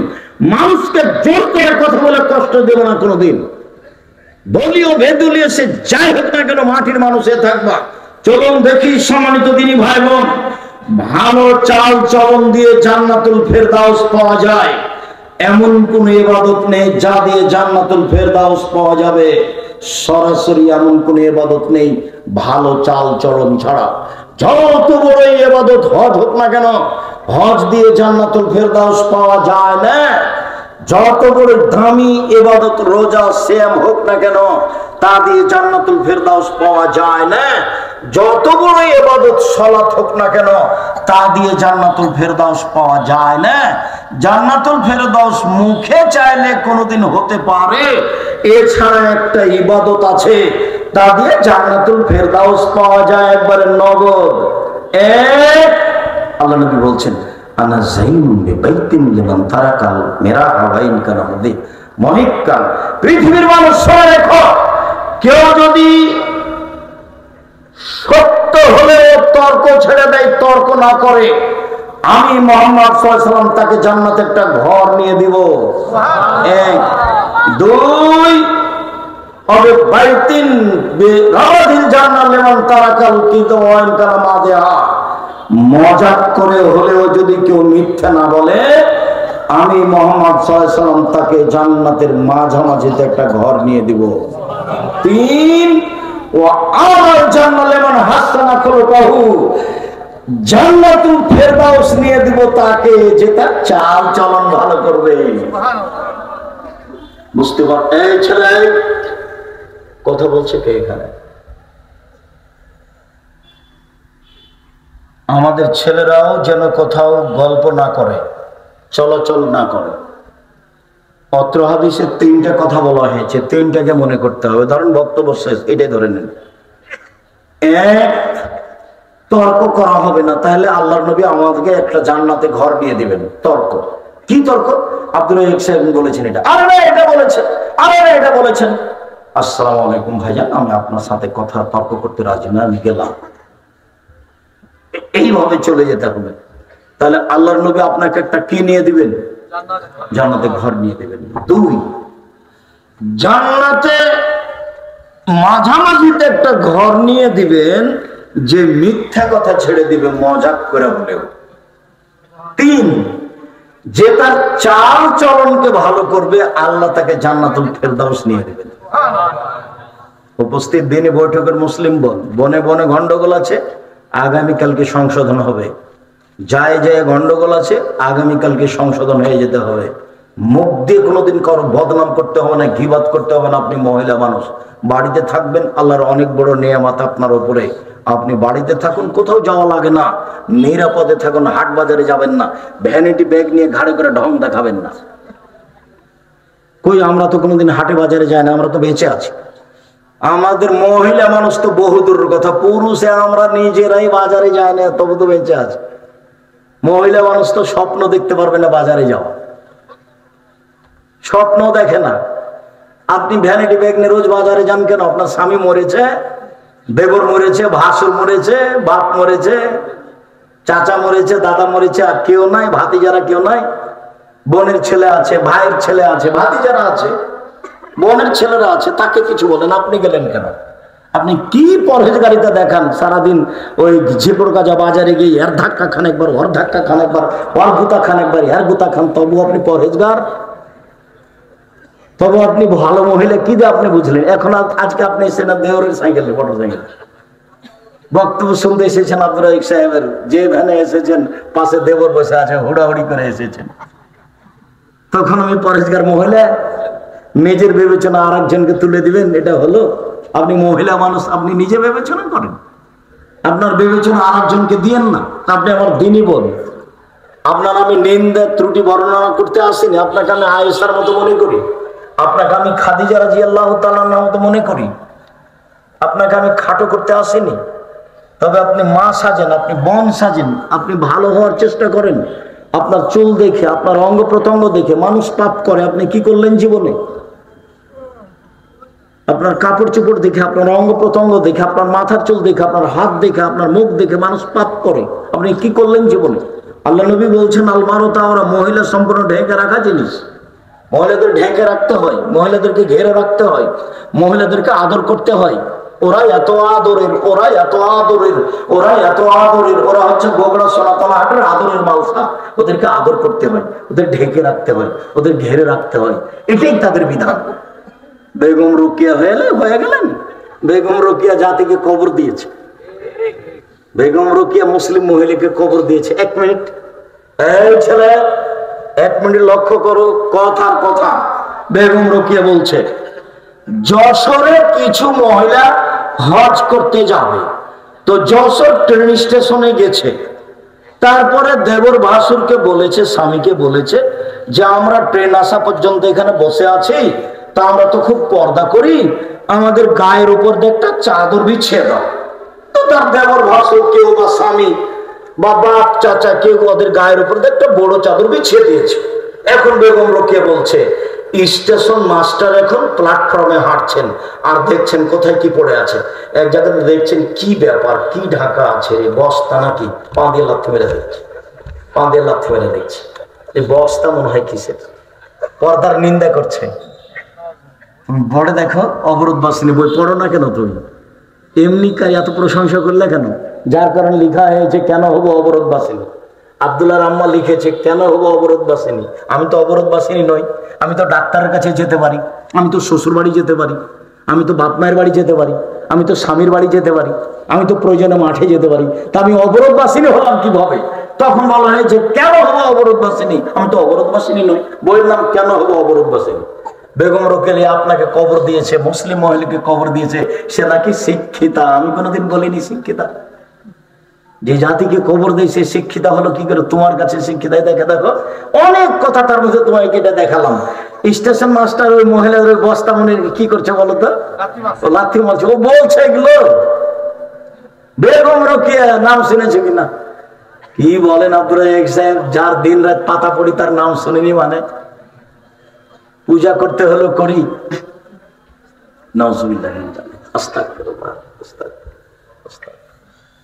তোমার জীবন নিয়ে আমারও খুব আশঙ্কা হয়, কি করলে জীবনে। আল্লাহ রাসূল বলছেন, পৃথিবীর মানুষ শুনে রেখো, আমার জীবনে বড় ভয়। আমার উম্মতের মধ্যে তিনটি জিনিস দেখা দিবে। এক, আইম্মাতুল মুজিল্লিন, হুজুর হবে, ভ্রান্ত ধর্ম বেচা খাবে। এটাই প্রথম। পৃথিবীর মানুষ শুনে রেখো, আমার জীবনে বড় আশঙ্কা আমার উম্মতের উপরে। এক, ভ্রান্ত হুজুর হবে, ধর্ম বেচা খাবে। দুই, আমার উম্মত মূর্তি পূজা করবে, ছবি মূর্তিকে ভালোবাসবে। এক মানুষ বলছে আমাকে, বড় ধনী মানুষ, বিত্তশালী ব্যবসায়ী, ওর মার ছবিটা ওর পাশে রেখেছে, সুন্দর করে সাজিয়ে রেখেছে।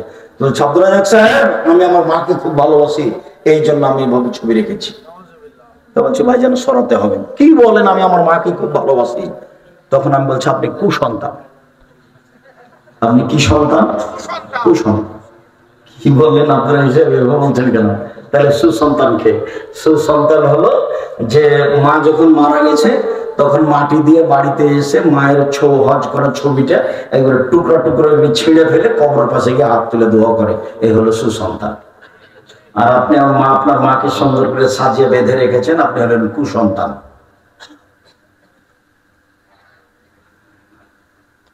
তিন,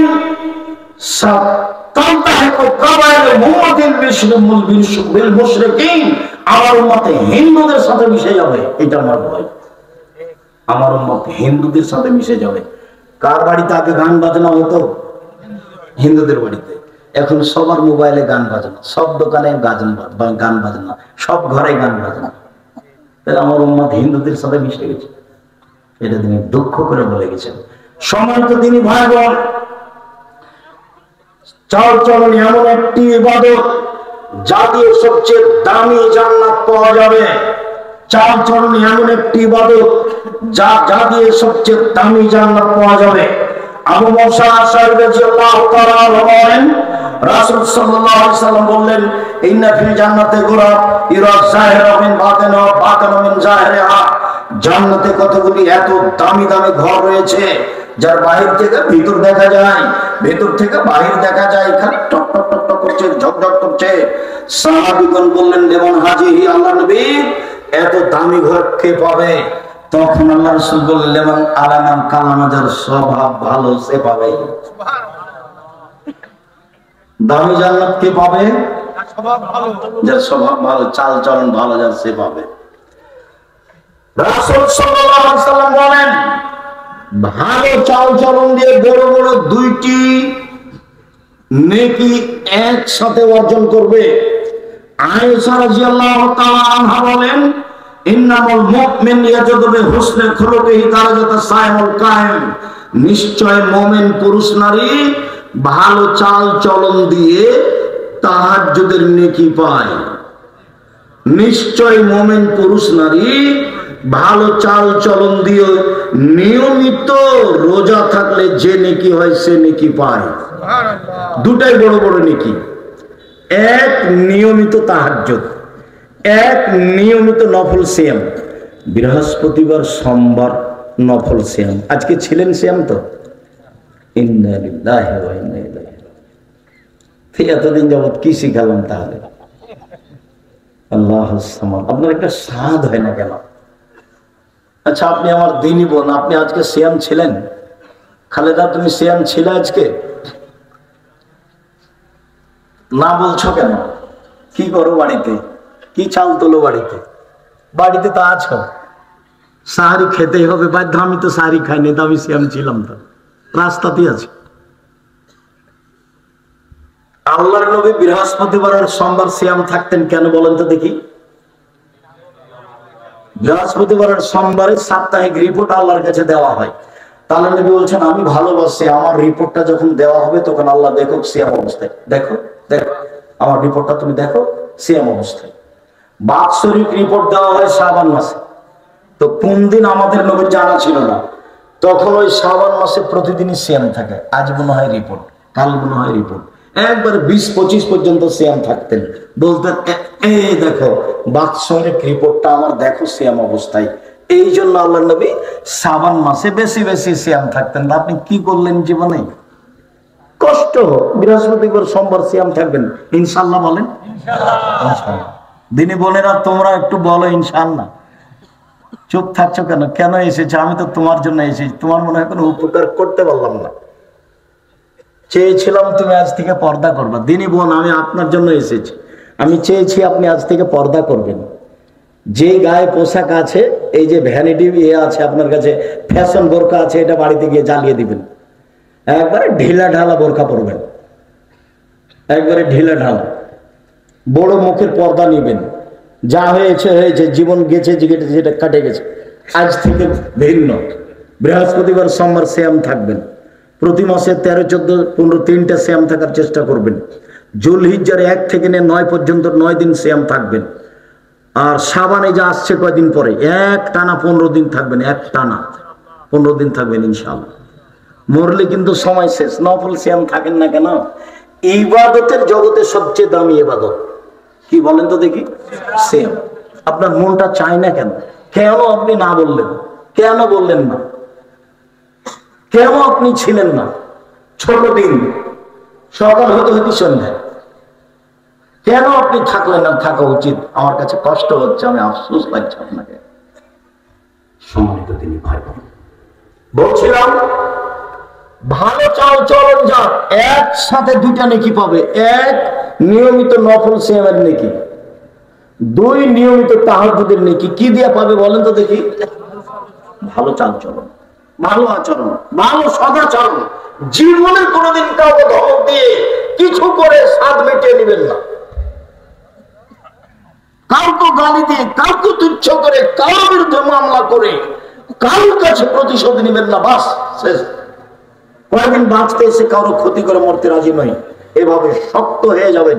জিন্দেগিতে কোনোদিন দোকানের সামনে আর বসবেন না। আড্ডা পিঠা চিরদিনের জন্য হারাম। ভাষাটা মনে রাখবেন, আড্ডা পিঠা চিরদিনের জন্য হারাম। এই ছেলে, 2 জন বসে আছে, তুমি এসে বলছো ওই ছেলেটার সাথে কাজ আছে। আসসালামু আলাইকুম, আহমদ ভাই আপনার সাথে একটু কথা ছিল, একটু উঠে আসবেন।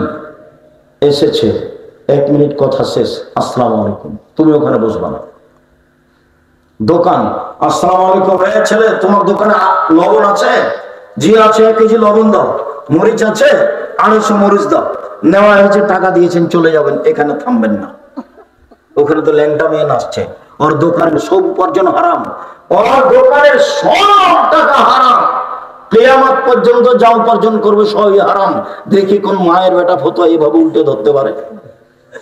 জীবনে আমার কাজই লিখা, কাজই হচ্ছে ফতোয়া লিখা।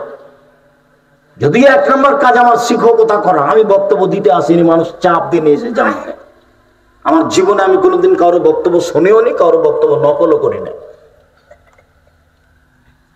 আমার কাজ শিক্ষকতা করা, আমার দ্বিতীয় কাজ ফতোয়া লেখা। ফতোয়া লেখায় কাজ। আল ইতিসাম পত্রিকায় 50টা প্রশ্নের উত্তর আছে।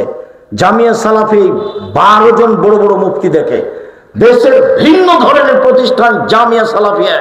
দেশের সর্ববৃহৎ শিক্ষা মানে, সর্ববৃহৎ আয়তনে, সর্ববৃহৎ শিক্ষক সংখ্যায়, সর্ববৃহৎ শিক্ষক গুণে প্রতিষ্ঠান জামিয়া সালাফিয়া।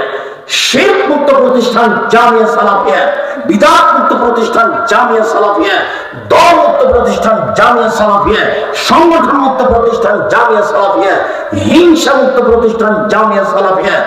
সর্ববৃহৎ আয়তনে রাজশাহীতে যেটা আছে সেটা 40 বিঘার উপরে। মেয়েদের যেটা হচ্ছে সেটা প্রায় 70 বিঘা জমির উপরে। রূপগঞ্জ নারায়ণগঞ্জ ঢাকা যেটা আছে সেটা প্রায় 100 বিঘা জমির উপরে, যেটা দিনাজপুরে আছে সেটা প্রায় 20 বিঘা জমির উপরে আছে।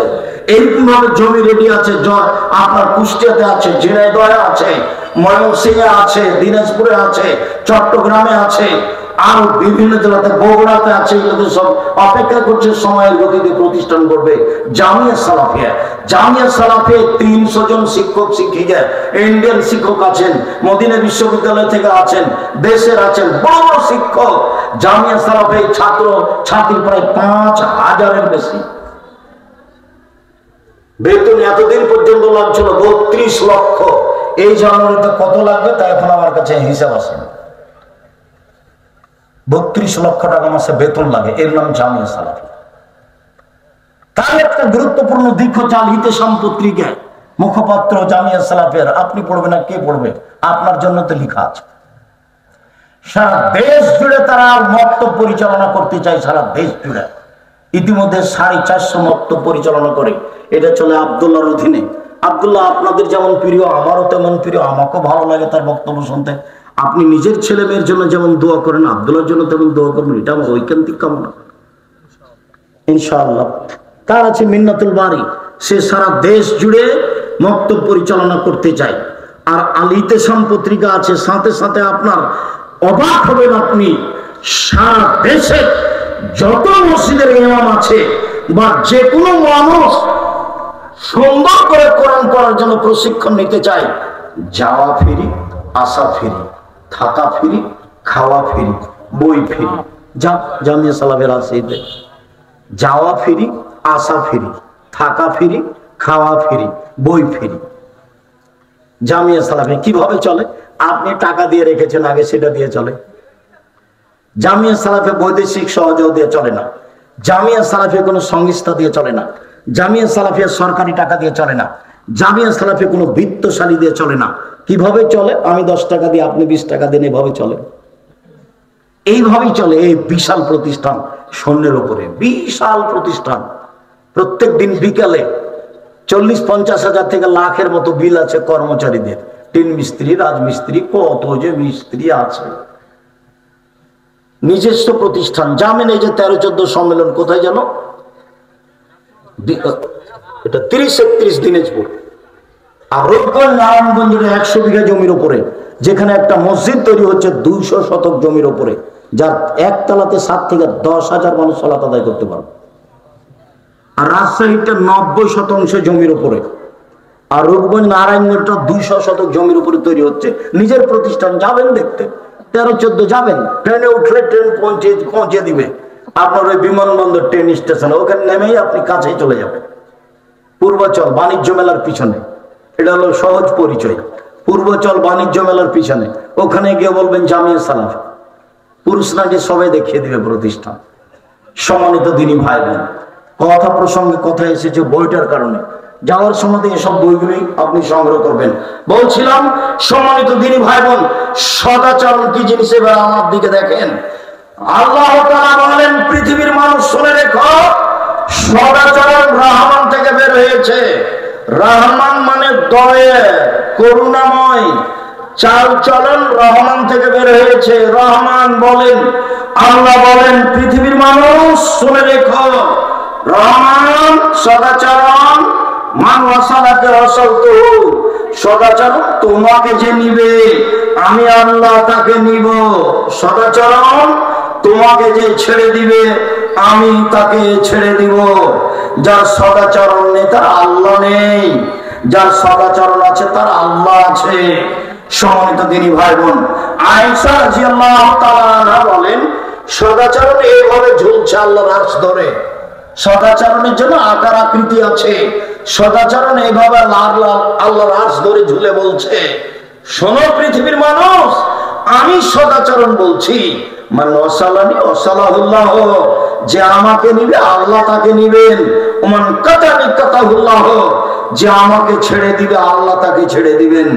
যার সদাচরণ নেই তার আল্লাহ নেই। কিভাবে খেতে পাই?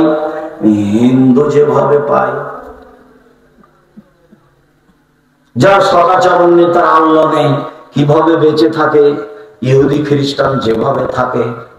হাদিস তো বুখারী মুসলিম, আপনি কি বিচার করবেন না? চলেন এই অংশে আরো কিছু ছেড়ে দিলাম। মেয়েদের সাথে সদাচরণ একটু একখানে চেয়ে থাকবেন। আবু সাঈদ খুদরি রাদিয়াল্লাহু তাআলা আনহু বলেন, রাসূল সাল্লাল্লাহু আলাইহি ওয়াসাল্লাম বলেছেন, মান আলা সালাসা বানাতিন, কেউ যদি তিনটা মেয়ের লালন পালন করে, তিনটা মেয়ে, তিনটা বেটি, তিনটা মেয়ের লালন পালন করে, তো লালন পালন কি জিনিস? এক, আল্লাহুন্না, মেয়েকে বিদ্যা শিখিয়ে দিল। দুই, আদাবাহুন্না, মেয়েকে শিষ্টাচার শিখিয়ে দিল। তিন, ফাহসানা ইলাইহিন্না, মেয়ের সাথে সদাচরণ করলো, খাস্টা মাস্টা করলো না। তাহলে সেই মেয়ে তিনটি বিচারের মাঠে জাহান্নাম থেকে বাপকে বাঁচানোর জন্য জাহান্নাম আর পিতার মাঝে অন্তরাল হবে। মেয়ে তিনটা বেঁকে বসবে, ওইদিকে জাহান্নাম, এদিকে পিতার মধ্যে মেয়েরা বেঁকে বসবে। আমার আব্বাকে আগে জান্নাতে দিতে হবে, তারপরে কোনো কথা। তিনটা মেয়ে, একটা মেয়ে যদি হয় তো দাদি নানি বলে কি করবি রে, ডিপিএস খুল। দুইটা হলে তাহলে এক কাজ কর, কিছু গরু গাভী কিন। তিনটা যদি হয় তাহলে দাদি নানি খালা ফুপু সবাই বলে বউ ভালো নয়, তালাক দে। এ হলো স্বভাব, এ হলো জাহেলিয়াত, এ হলো খাসলাত, এ হলো নোংরামি। আল্লাহ নবী বলছেন যে তিনটা মেয়েকে লালন পালন করবে, যে মেয়েরা তাকে জান্নাতে নিয়ে যাবেই। 10টা ছেলেকে মাস্টার ডিগ্রি পাস করালে এক নেকি হবে না, তো পড়াবেন কেন? জন্ম দিয়েছেন এই জন্য। তাহানিক করাবেন জন্মের পরেই। চাচা খালু ফুফা যে পরেজগাঁওয়ের মানুষ, তাকে নিয়ে গিয়ে বলবেন, চাচি আমার বাচ্চাকে একটু তাহানিক করে দেন তো চাচি। ও একটা খেজুর মুখে নিয়ে ভালো করে চাবিয়ে ওই এটা চিবানো খেজুরটা বাচ্চার জিভার মাঝামাঝিতে দিয়ে দিবে। আইজাকুমুল্লাহ বিকালিমাতিল্লাহি তাম্মামিন কুল্লি শাইতানিন বলে ছেলে দোয়া করে দিবে। চাচি তো দোয়া জানে না, তো যে জানে তার কাছে নিয়ে যাব। এ হলো তাহানিক। 7 দিনে দিন আকিকা দিতে হবে, প্রয়োজনে ভিক্ষা করে দিতেই হবে। এটা কুরবানি নয়, দিলেও চলে না দিলেও চলে। 7 দিনে দিন আকিকা দিতেই হবে। কানা খোড়া ন্যাংরা যা আছে, ছাগল ছাগল ছাগি ভেড়া ভড়ি যা আছে দিতেই হবে। ছেলের জন্য 2টা, মেয়ের জন্য 1টা, তার মানে বাপ। খাতনা দিতেই হবে। ছেলে হলে খাতনার কোনো অনুষ্ঠান নেই, আকিকার অনুষ্ঠান করতে পারেন। ছেলে বড় হলে তাকে শিক্ষা দিতে হবে, বড় হলে বিবাহ দিয়ে দিতে হবে। খালি বারবার বলছেন আগে ইনকাম করতে শিখ তারপরে বিবাহ। কত জেনা করাবেন ছেলেকে দিয়ে? 20 বছর 22 বছর বয়সে বিবাহ দিয়ে দেন, বউ নিয়ে থাক, জেনা থেকে বাঁচো। কি পিতা হয়ে কি করলেন? আপনি উপার্জন করে খাওয়ান, ভিক্ষা করে প্রয়োজনে। বাপই জিম্মেদারি পালন করবে, তার নাম বাপ। এক নেকিও নেই, দিবে কেন, করবে কেন? জন্ম দিয়েছে এই জন্য। নেকি কোথায়? মেয়ে, মেয়ে কি কোথায় আছে? নেই। কথা আছে কোথায়? এক, বিদ্যা শিখিয়ে দিল। 2, শিষ্টাচার শিখিয়ে দিল। 2-1 মিনিট শিষ্টাচার নিয়ে কথা বলে আলোচনা শেষ করবো ইনশাআল্লাহ। 3, ভালো চাল চলন দেখালো। 3টে মেয়ে সেই জন্য খাস্তা মাস্টা কিছু করলো না, মেয়ের সাথে খারাপ আচরণ করলো না, মুখ খান খারাপ করলো না, মেয়েকে গালি দিল না, আদর করলো, যত্ন করে রাখলো। তবে জাহেলিয়াতের যুগে মেয়েকে পুঁতে দেওয়া হতো। এখনো মানুষ মেয়েকে জবাই করতে চায়। ঢাকা বিশ্ববিদ্যালয়ে মেয়ে পড়ে, বাড়ি হলো ঝেকড়গাছা। যখন তখন খবর নেই, আম্মু কেমন আছো, আম্মু ভালো থাকবা, ভালো খাওয়ার চেষ্টা করবে, কোনো সমস্যা হলে বলিও। হঠাৎ করে ভাতিজা বলছে, চাচা জানেন কি হয়েছে? কি হয়েছে? খালেদাতে একটা মদখোরের সাথে চলে গেছে। তখন এবার বাপে বলছে, তোকে ত্যায্য পুত্র করলাম, তোকে ত্যায্য পুত্র করলাম, তোকে জবে করবো, তোকে জবে করবো। যদি পায় তোকে জবে করে একবারে নদীতে ভাসিয়ে দেবো। এই যে জাহেলিয়াত। ত্যায্য পুত্র করে ত্যায্য পুত্র হয়। আপনি মেয়ে এখনো পড়তে দিয়েছেন কেন? জামিয়া সালাফের রাজশাহীতে দিবেন, নিরাপদে থাকবে। 2টা খালি পাহারাদার, ভিতরে মহিলা বাইরে পুরুষ, আবার আছে রিসিপশন। তাহলে 3টা খালি পাহারাদার গেটে, বাইরে আছে পুরুষ গার্ড, ভেতরে আছে মহিলা গার্ড, আবার আছে রিসিপশন। পরিচয় ছাড়া ঢোকা যায় না, বাপ ছাড়া কেউ আনতে যেতে পারে না, নিজ ভাই ছাড়া কেউ মেয়েকে আনতে যেতে পারে না। দুলো ভাইয়ের সাথে পাঠানো হয় না, অনেক সময় ছবির সাথে মিলানো হবে, তারপরে মেয়ে বিদায় করা হবে। আর আপনার মেয়ে তো সারাদিনই ফাঁকাতে আছে, আর ওর সাথে ঘুরে বেড়াচ্ছে। ও বের হবে না তো কারণ ও তো বের হয়েই গেছে, ও তো বের হয়ে গেছে। কাপুরুষ পরিচয় কি দিবেন আপনি? আপনি বাপ, এই বাপ হয়ে কি হবে? এটা জীবনটা চলো নাই নিচে। এই বাপের প্রয়োজন আছে? এই বাপের প্রয়োজন নেই। বাপ হতে হবে আবু বকর সিদ্দিকের মতো, খোলা মাঠে পিটিয়ে দিলেন মেয়েকে। শোনেননি বক্তব্য? আবু বকর সিদ্দিক খোলা মাঠে দিন দুপুরে 1400 মানুষের সামনে, সবচেয়ে দামি মেয়ে আয়েশা রাদিয়াল্লাহু তাআলা আনহা, পৃথিবীর সবচেয়ে দামি মানুষ জামাই মুহাম্মদ সাল্লাল্লাহু আলাইহি সাল্লাম, নিজে সবচেয়ে দামি মানুষ আবু বকর সিদ্দিক রাদিয়াল্লাহু তাআলা আনহু। মানুষ হিসেবে পৃথিবীতে তার চেয়ে দামি কেউ নেই। নবী হিসেবে মুহাম্মদ সাল্লাল্লাহু আলাইহি সাল্লামের চেয়ে দামি কেউ নেই। মহিলা হিসেবে সবচেয়ে দামি আয়েশা রাদিয়াল্লাহু তাআলা আনহা। তাকে বাপি পিটিয়ে দিলেন জামাইয়ের সামনে, খোলা মাঠে দিন দুপুরে। আর আপনার মেয়ে দিন রাত ঢং ঢং করে বেড়াই, নখ বড় রেখে নেল পালিশ দিয়ে ভরু পেন তুলে চিকন করে, আর ওই চিকন পায়জামা স্কিন পায়জামা পরে আপনাকে খারাপ লাগে না? আপনি আবার বাপ, আপনার মরে যাওয়া উচিত বেঁচে থাকার চেয়ে। আপনি সৎ বাপ, আপনি চাচা, আপনি বাপ নন। এ মেয়ে, তুমি তোমার আব্বাকে বলবে এ চাচা কেমন আছেন, এই কথা বলবে।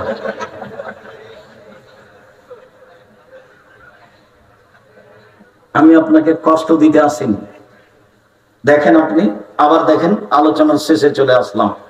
আল্লাহ নবী বলছেন, মেয়েকে বিদ্যা শিখিয়ে দিল, 2 মেয়েকে শিষ্টাচার শিখিয়ে দিল, 3 মেয়ের সাথে ভালো আচরণ চাল চলন দেখালো। তাহলে মেয়েরা বাপের জন্য জাহান্নাম থেকে অন্তরাল হবে। কথা বুঝা যায় না? শিষ্টাচার কি জিনিস? শিষ্টাচার কি ঘোড়ার ডিম? জি না। শিষ্টাচার কি জিনিস? আপনার স্ত্রী যশোর শহর থেকে একটা প্লেট কিনেছে, সেটা হলো চিংড়ি মাছ। শিষ্টাচার কাকে বলে? আপনার স্ত্রী একটা আয়না কিনেছে, সেটা হলো কাতল মাছ। শিষ্টাচার কাকে বলে?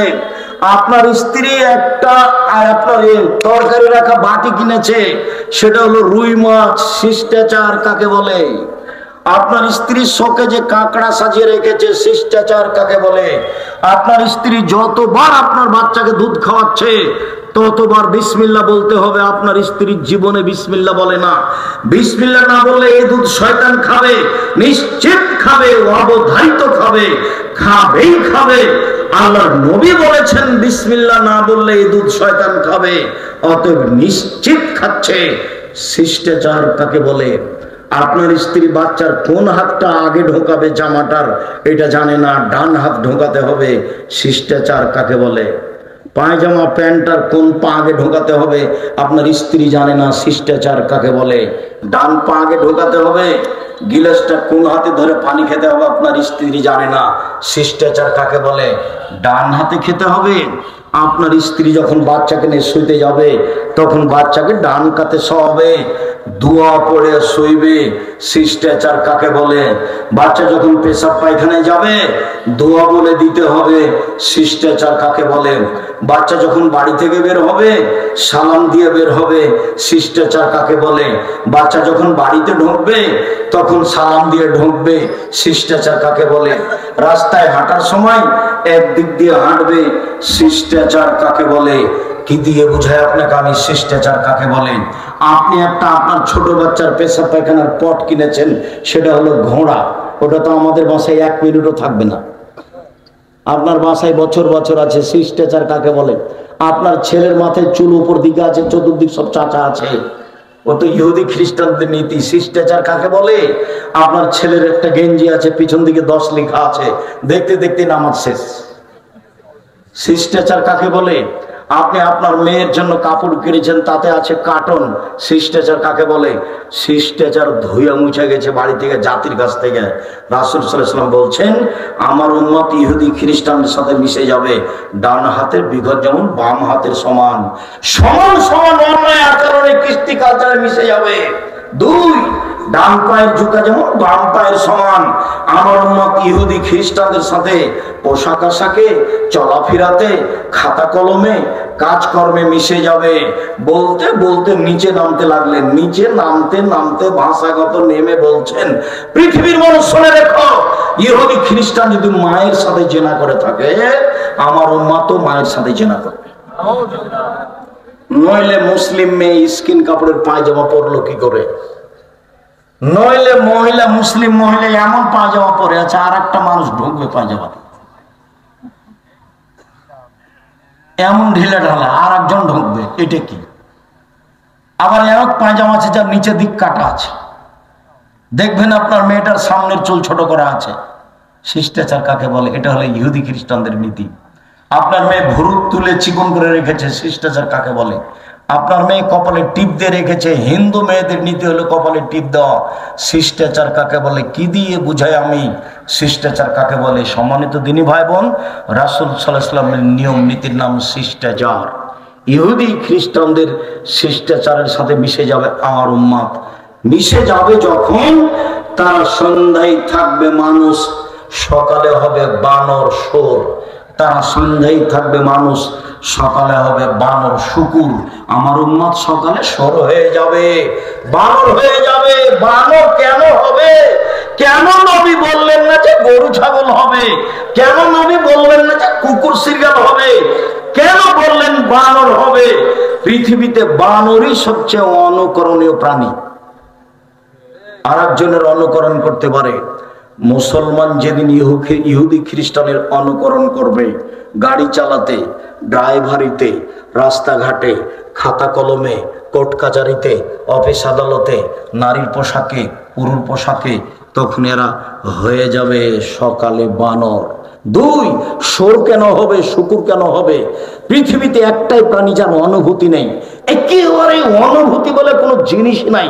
গরুর অনুভূতি আছে। এখানে একটা গরু জবাই করেছেন, আর একটা গরু নিয়ে আসেন, এখানে আনতে পারবেন না। এখানে ঘাস উঁচা হয়ে আছে, নিচে গোবর আছে, এই ঘাস খাওয়ান দেখি গরুকে, খাবে না। ওর অনুভূতি আছে। শোর এমন প্রাণী, তার অনুভূতি বলে কোনো জিনিসই নেই। যেদিন মুসলমানের অনুভূতি বলে কোনো জিনিস থাকবে না, আত্মমর্যাদা বলে কোনো জিনিস থাকবে না, এরা সেদিন সন্ধ্যায় থাকবে মানুষ, সকালে হবে শোর। অনুভূতি লাগে। স্ত্রী দিন রাত বাজারে ঘুরে আপনাকে খারাপ লাগে না? আপনার একটু আত্মমর্যাদা কাজ করে না, আপনার অনুভূতি বলে কোনো জিনিস নাই, তখন আপনি সন্ধ্যায় থাকবেন মানুষ, সকালে হবেন শোর। এ কথা আল্লাহ রাসূল বলেন, বুখারী মুসলিম। সম্মানিত দিনী ভাই বোন, দীর্ঘ সময় ধরে বসে আছেন, গুরুত্ব সহকারে কথা শুনছিলেন, আমি আপনাদের শুকরিয়া আদায় করি, জাযাকুমুল্লাহ খায়র। অনেকদিন পরে এসেছি, এরপর আমার আন্তরিকতার অভাব নেই, আপনাদের কল্যাণ কামনা করি। অবশ্যই আজ থেকেই চাল চলন ভালো করার চেষ্টা করবেন। আর 13-14 সম্মেলন রুকমান নারায়ণগঞ্জে উপস্থিত হবেন ইনশাআল্লাহ, অবশ্যই হবেন। ভালোবাসা কমেনা যেন বাড়ে।